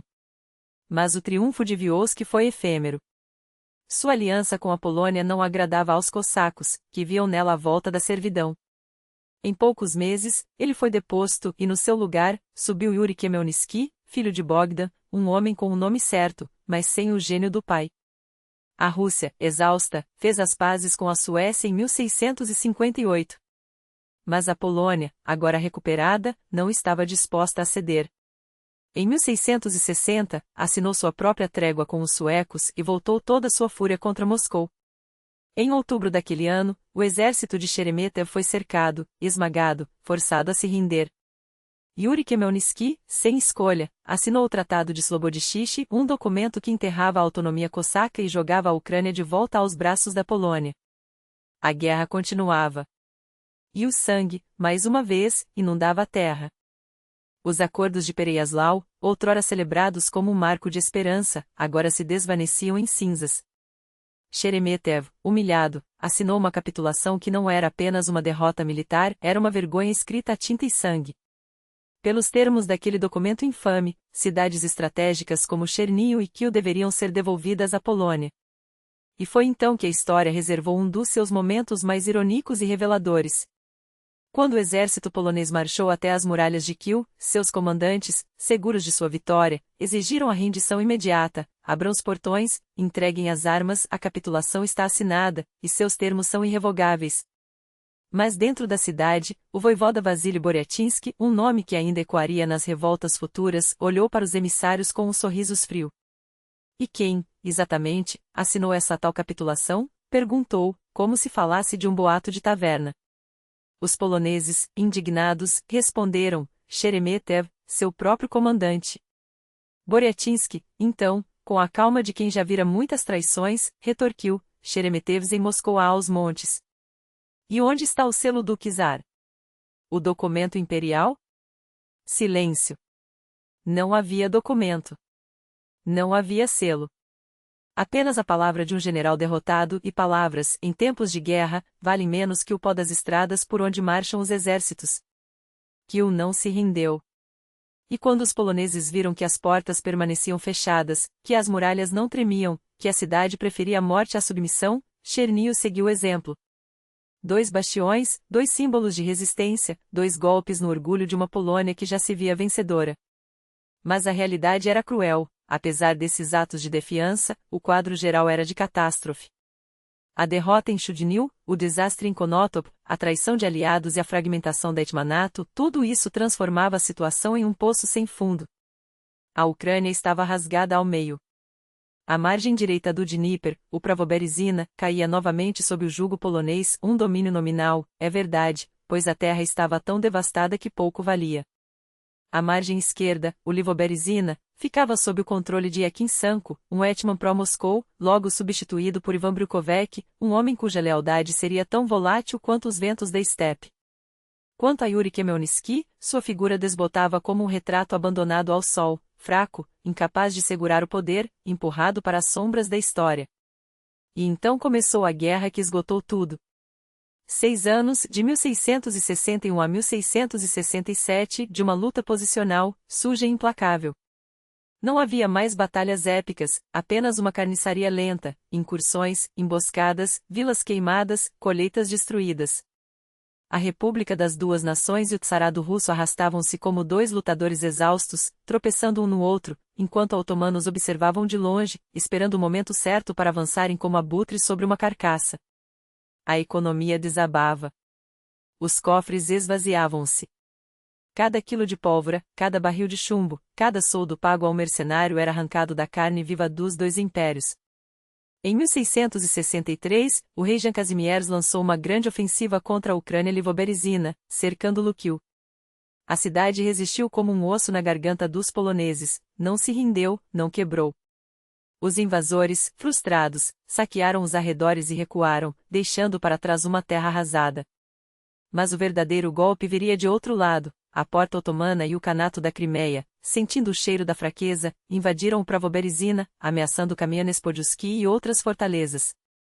Varsóvia e Moscou, finalmente, acordaram para o perigo. Se continuassem assim, não sobraria nada para ninguém. Os otomanos avançariam. Os suecos, sempre à espreita, retornariam. A Europa Oriental inteira poderia desmoronar. Era a hora de negociar. As conversas começaram. E em 1667, após meses de disputas, intrigas e ameaças, foi selado o Tratado de Andrusovo, uma trégua de 13 anos e meio que, na prática, redesenharia o mapa do poder na região. O que a Rússia ganhou? Smolensk e suas terras, o objetivo original da guerra, finalmente concretizado.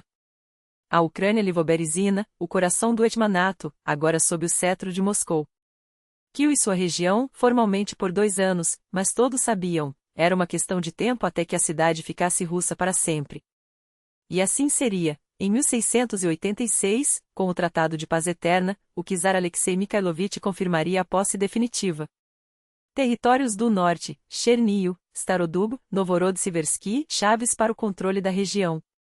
O que a Polônia reteve? O Pravoberezhina, uma terra devastada, onde a autoridade polonesa era pouco mais que uma ficção, constantemente ameaçada pelos otomanos. A Bielorrússia e Vilnius, mas a que custo? A República das Duas Nações já não era mais a potência temida de outrora. Suzerania formal sobre a margem direita, um título vazio, enquanto os turcos avançavam como uma maré. E os otomanos? Eles foram os verdadeiros vencedores nas sombras. Em 1672, declarariam guerra à Polônia e, pelo Tratado de Buchach, arrebatariam a Podólia, incluindo a fortaleza de Kamianets-Podilsky. O hetman Petro Doroshenko, eleito no Pravoberezhina, tornaria-se um vassalo do sultão, um sinal claro de que o poder em Kiev havia mudado de mãos. A Turquia agora dominava o sul, e sua influência se estenderia como uma mancha de óleo sobre as estepes. A Suécia? Os suecos, sempre hábeis em aproveitar a fraqueza alheia, garantiram a Hungria, a atual Estônia e parte da Letônia, pelo Tratado de Oliva com a Polônia.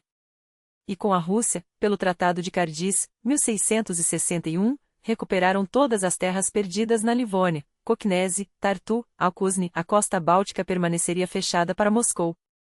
O sonho de um porto russo no Báltico teria que esperar. O preço da guerra? Números frios não conseguem capturar o horror. 100 a 150 mil mortos do lado russo.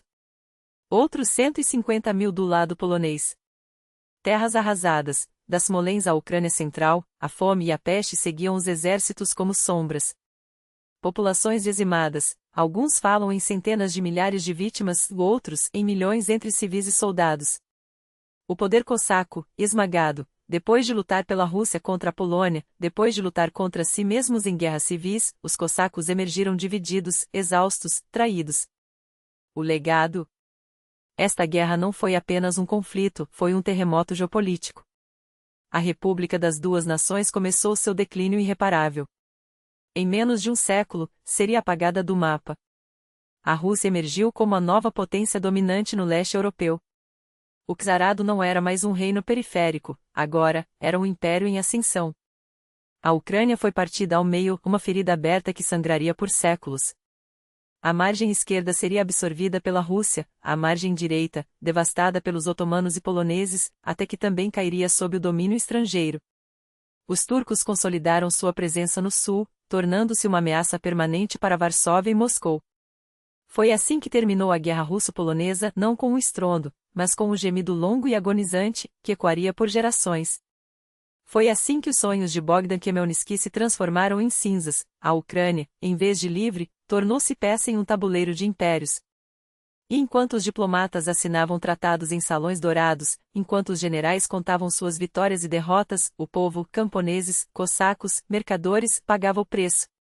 Com sangue. Com fome. Com o futuro roubado. Hoje, atrás de mim, ergue-se a Igreja da Ascensão do Senhor, uma testemunha silenciosa daqueles anos. E se suas paredes pudessem falar, elas contariam não sobre glórias, mas sobre o peso da história. Sobre como, às vezes, as maiores guerras não são ganhas ou perdidas em campos de batalha, mas nas entranhas de um povo que sobreviveu para contar a história. Eis o que foi a Guerra dos 13 Anos. Eis o que realmente significou a Rada de Pereiaslau. Atrás de mim, além das sombras da história, há também turistas tailandeses, dezenas deles, que hoje enchem Kolomenskoye com seus sorrisos e câmeras.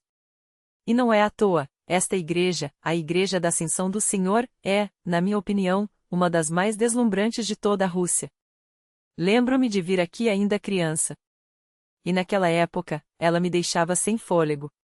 O que nos dizem as fontes históricas? Construída entre 1528 e 1532 por um homem chamado Petrok Malloy. Mas quem era Petrok Malloy? Na verdade, seu nome verdadeiro era Pietro Francesco Nibali, um arquiteto italiano que cruzou meio continente para erguer, nestas terras, não só fortalezas de terra, mas também parte das muralhas do Kitaigorod, claro, esta igreja. E por que Petrok Malloy? Porque um russo comum jamais conseguiria pronunciar Pietro Francesco Nibali sem tropeçar. Então, simplificaram, Petrok, filho de petróleo, e Malloy, provavelmente porque era baixo. A lenda diz que esta igreja foi erguida para celebrar o nascimento do herdeiro de Vasily II, Ivan, sim, aquele Ivan, o terrível, de quem já falamos. Mas há um problema, construir uma obra-prima dessas em poucos anos era impossível. Outra versão, mais sombria, sugere que esta não era uma igreja de agradecimento, mas de súplica, um lugar onde o casal real implorava a Deus por um filho. E Deus, em sua ironia, atendeu. Mas eu não escolhi este lugar como pano de fundo por causa de Ivan ou de Petrok. Eu escolhi por outra história, uma que você não encontrará nos guias turísticos, mas que está gravada a sangue nas pedras deste solo. Se você abrir a Wikipédia e buscar pelo Mednibund, a revolta do cobre de 1662, verá uma pintura de Ernest Lisner, uma multidão enfurecida, com esta mesma igreja ao fundo. E o que aconteceu aqui? Tudo começou na Lubianka, em Moscou, mas foi em Kolomenskoye que a história se decidiu.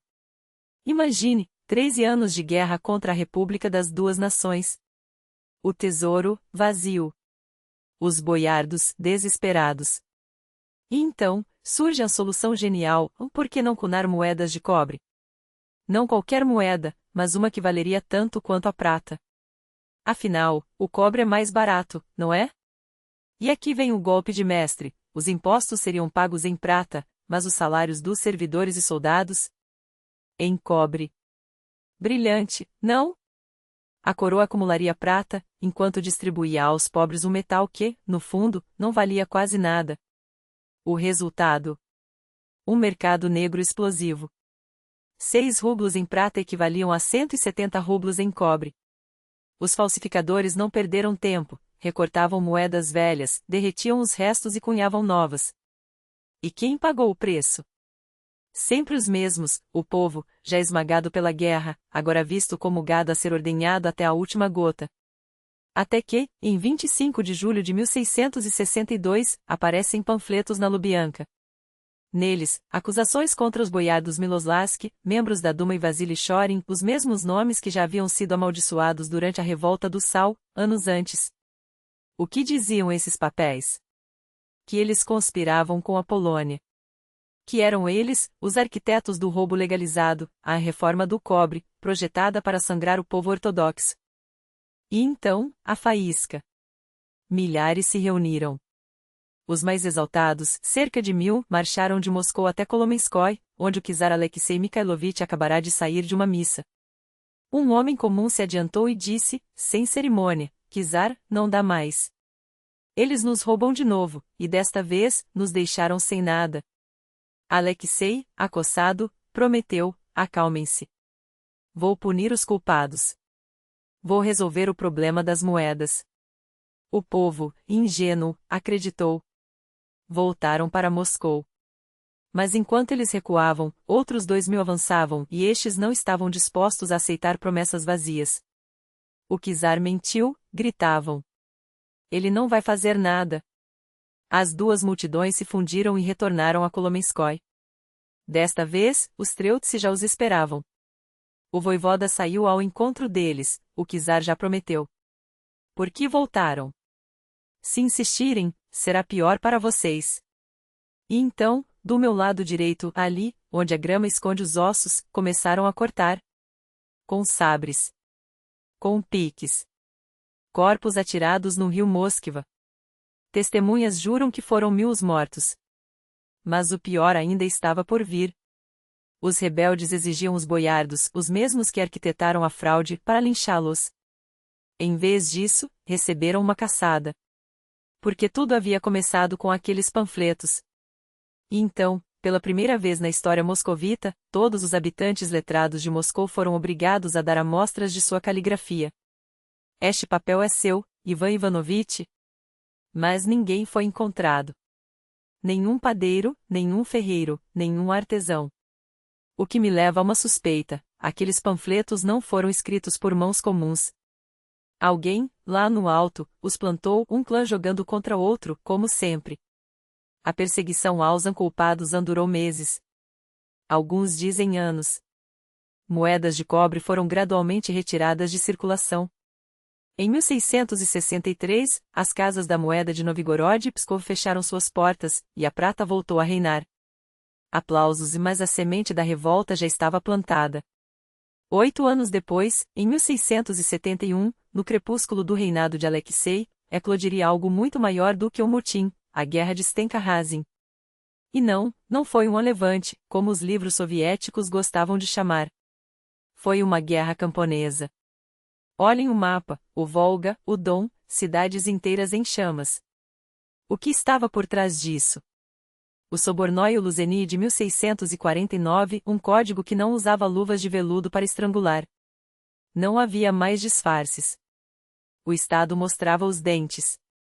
E o povo, finalmente, mostrou os seus. O Estado não se contentava mais em sufocar as liberdades, ele as esmagava com método. As poucas brechas econômicas que restavam aos camponeses, fechadas pelo Soborno Luseni, aquele mesmo código que transformou a lei em algema. As liberdades cossacas, outrora intocáveis, agora eram cerceadas, como se o Dom, símbolo da resistência, fosse mais uma província a ser domada. Impostos subiam como maré em tempestade, a guerra contra a Polônia e Suécia sugará cada copeque do povo, e adivinhem quem pagaria a conta? Não seria o boiardo Sheremetev, com seus palácios e peles de Marta.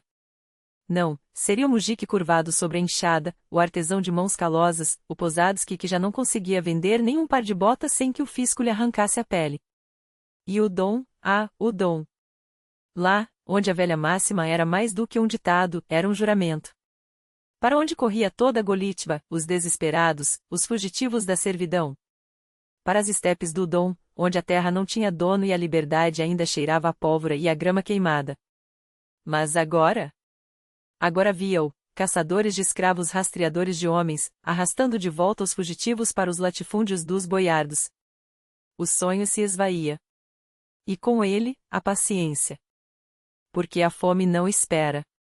A nova economia, essa mesma que enriquecia os poucos enquanto esmagava a maioria, não deixava escolha, ou se morria de inanição, ou se morria lutando. E no Dom, onde se amontoavam milhares de camponeses fugidos, sem terra, sem família, sem nada além da fúria no peito, a opção era óbvia.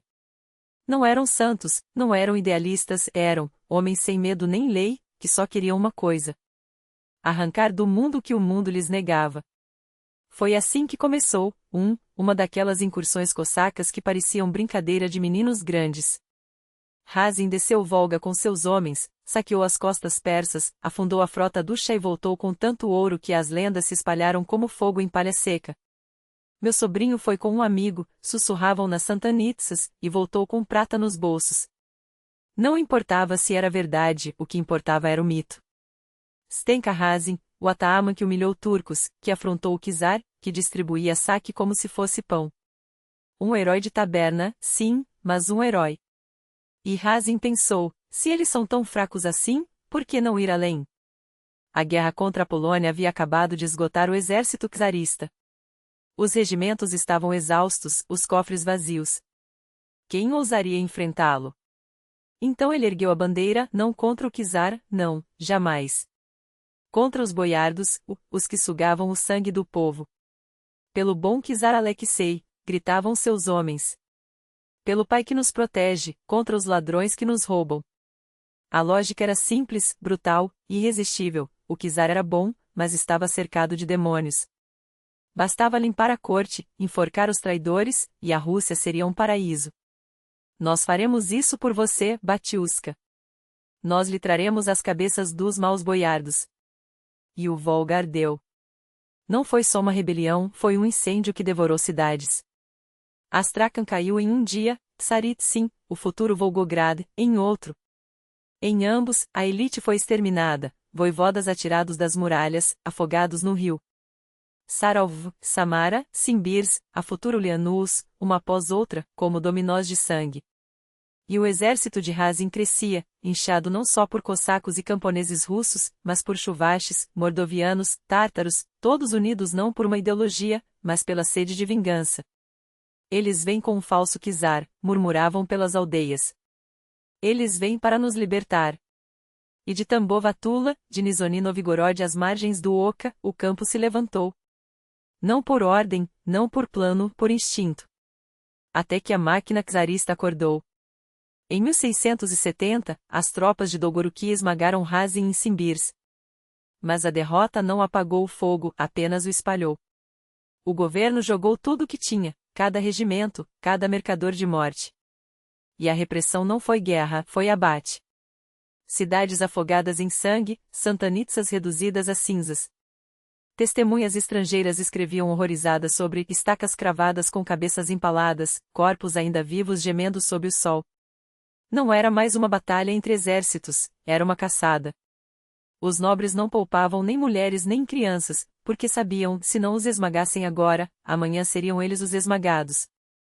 Astrakhan virou um matadouro. enforcados nos parapeitos das muralhas, afogados no Volga aos centenas. O terror era mensagem: isso acontece com quem desafia Deus e o czar. E então, aqueles que tinham algo a perder calcularam: se a festa acabou, por que pagar a conta? Em abril de 1671, traíram Razin. Entregaram-no acorrentado, como um troféu, aos carrascos de Moscou. O resto é conhecido: a tortura, o cadafalso na Praça Bolotnaya, o corpo esquartejado. Mas o verdadeiro enterro não foi o de Razin, foi o da ilusão. Porque a Rússia descobriu algo pior do que a derrota: que o czar não era um pai, mas um carrasco. Que os boiardos não eram os vilões, eram apenas os capatazes. E que a liberdade, aquela que cantavam nas canções sobre o Dom, nunca existira de verdade. Só restou o mito.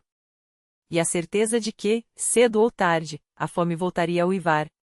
A superioridade das forças governamentais era esmagadora, um exército melhor armado, disciplinado, treinado para esmagar qualquer resistência. E, embora com dificuldade, a rebelião foi sufocada. Mas o que ninguém percebeu na época era que, por trás da aparente vitória, germinavam sementes muito mais perigosas. Porque a verdadeira derrota não estava nos campos de batalha, estava nas contradições que o Levante expôs com uma crueldade nua.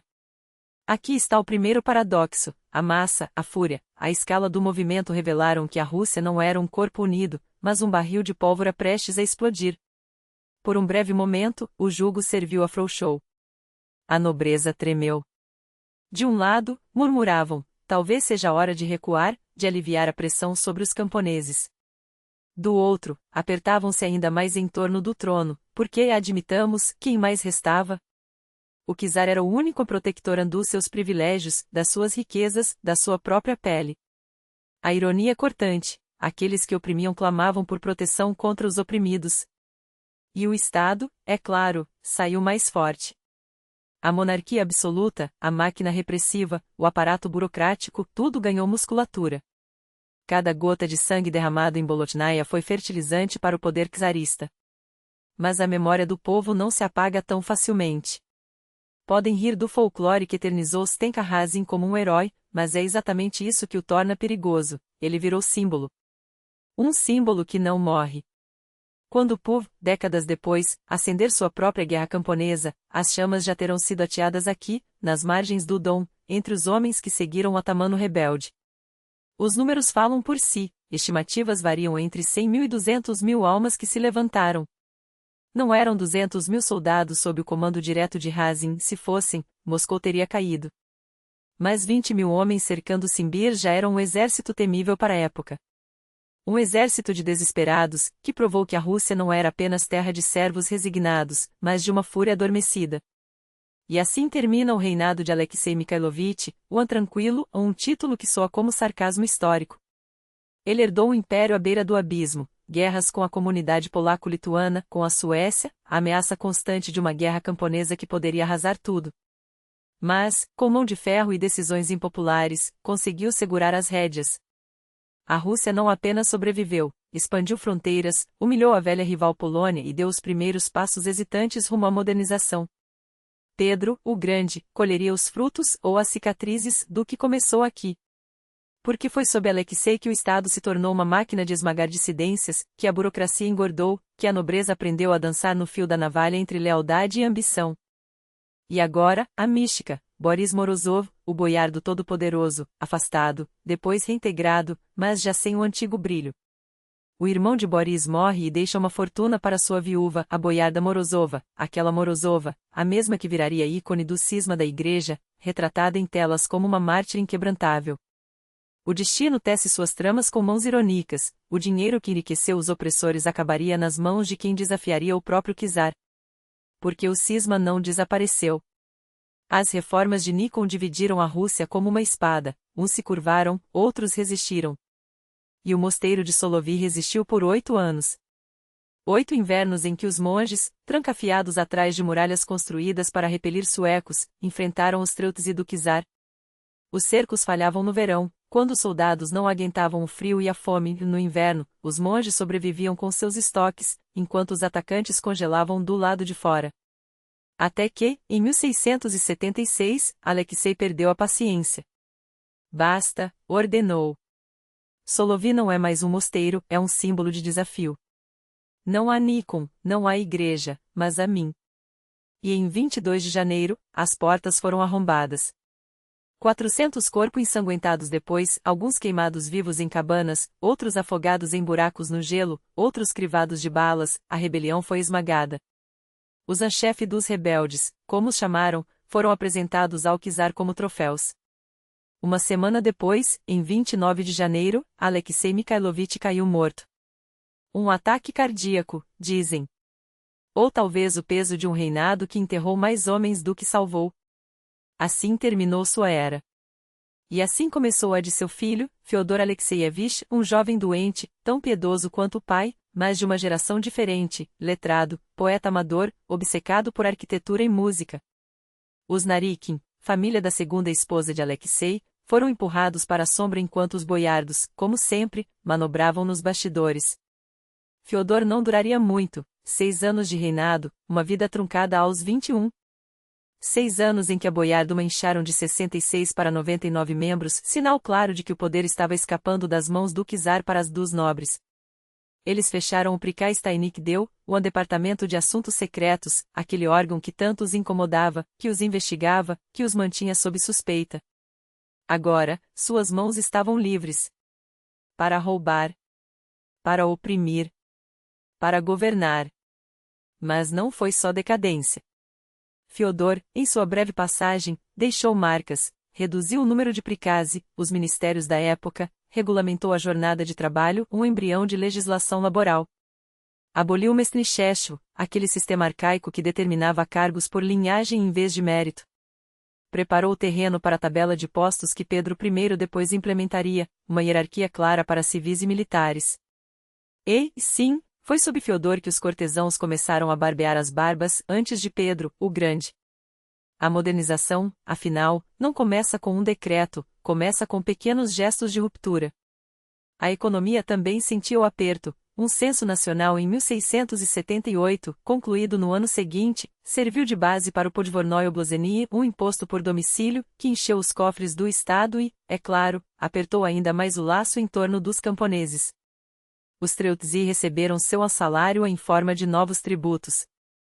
E enquanto as paredes dos palácios cresciam, ornamentadas com ouro e ícones, a perseguição aos velhos crentes continuava. Porque a Rússia de Fyodor, como a de seu pai, não tolerava dissidências. A máquina czarista, uma vez ligada, não podia parar. O reinado de Fyodor Alexeyevich não foi apenas uma extensão do passado, foi um terreno fértil para o futuro. Enquanto seu pai, Alexei Mikhailovich, havia plantado as sementes da modernização, Fyodor as regou com uma prudência que só a juventude aliada à doença prematura poderia justificar. Em 1687, já sob o governo de sua irmã Sofia, nascia a Academia Greco-Latina Eslavônica, aquele mesmo instituto cujos muros hoje abrigam o Instituto Histórico-Arquivístico que, ironicamente, formei. Mas não se engane, a pedra fundamental dessa instituição foi lançada por Fyodor. Porque as grandes transformações não nascem do nada, elas são gestadas na sombra dos decretos aparentemente menores, nas reformas que, à primeira vista, passam despercebidas. E que reformas? Em 1680, enquanto a Europa ainda cortava mãos por furto, a Rússia de Fyodor aboliu essa barbaridade. Um gesto quase revolucionário para a época, mas que hoje soa como mero bom senso. E a canalização de Moscou? Sim, canalização. Enquanto nós, modernos, nos desesperamos porque o delivery atrasa 7 minutos, esquecemos que há 3 séculos atrás, a simples ideia de uma cidade com esgoto organizado era um milagre de engenharia. Comparável à criação de uma academia? Sem dúvida. Porque o progresso não se mede apenas por tratados ou batalhas épicas, ele se esconde nos detalhes que tornam a vida menos suja, menos cruel, menos medieval. E as batalhas, essas não faltaram. A guerra contra os otomanos, iniciada em 1676, terminou em 1681 com o Tratado de Bakhtsarai, um documento que não apenas consolidou a união da Rússia com a Ucrânia de margem esquerda, mas também entregou Kiev aos Romanov. Em troca, 3 cidades secundárias, Nevel, Sebez e Velise, um preço irrisório pelo símbolo que Kiev representava. E enquanto os turcos sonhavam com CHYHYRYN, a Rússia os esmagava 2 vezes seguidas, erguendo em seguida a linha I, uma barreira de madeira, terra e sangue contra as ambições otomanas no sul. Uma muralha invisível nos livros, mas que salvou milhares de vidas. Mas a história, como sempre, não se contenta com vitórias. Em 27 de abril de 1682, Fyodor Alexeyevich morria aos 20 anos, deixando para trás um império em construção e nenhum herdeiro designado. A causa oficial: provavelmente escorbuto, ou o desgaste de um corpo frágil minado por doenças crônicas. A causa real: isso dependia de quem você perguntava. Porque quando um czar morre jovem, a corte não chora, ela caça. E os Streltsy, aqueles mesmos soldados que Fyodor havia pago com o suor dos camponeses, espalharam o veneno da dúvida: o czar fora envenenado. O culpado: um médico polonês, Daniel von Gaden, cujo nome soava como uma maldição, Gadina, a criatura.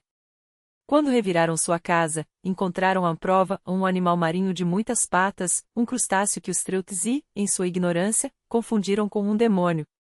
Um caranguejo tornou-se um instrumento do crime. O médico foi empalado, esquartejado em praça pública, e sua morte selou não apenas o fim de Fyodor, mas o início de um novo pesadelo. Porque com a morte do terceiro Romanov, a Rússia não entrou em luto, entrou em guerra consigo mesma. Os clãs do Kremlin, como lobos sobre uma carcaça, disputavam o poder. 2 meninos assustados, Pedro e Ivan, eram as marionetes de um jogo que não entendiam. E acima deles, Sofia Alexeyevna, a irmã ambiciosa, pronta para arrancar a coroa das mãos frágeis dos irmãos. Os Streltsy, sempre ávidos por sangue e moedas, preparavam-se para mais um banho de violência. A era de Fyodor terminara não com um suspiro, mas com um grito. E assim, como um teatro que muda de cenário à força, a cortina se fechou sobre um reinado curto, mas denso. À frente, aguardava a era de Pedro, um homem que transformaria a Rússia em algo irreconhecível, para o bem e para o mal. Mas essa é outra história. Uma história que, aliás, já contamos por aqui. Assista, debata, questionem. A história não é feita apenas de datas e nomes, é feita de escolhas, de erros, de crustáceos confundidos com feitiçaria. E de vocês, que ainda têm a coragem de olhá-la nos olhos. Até a próxima!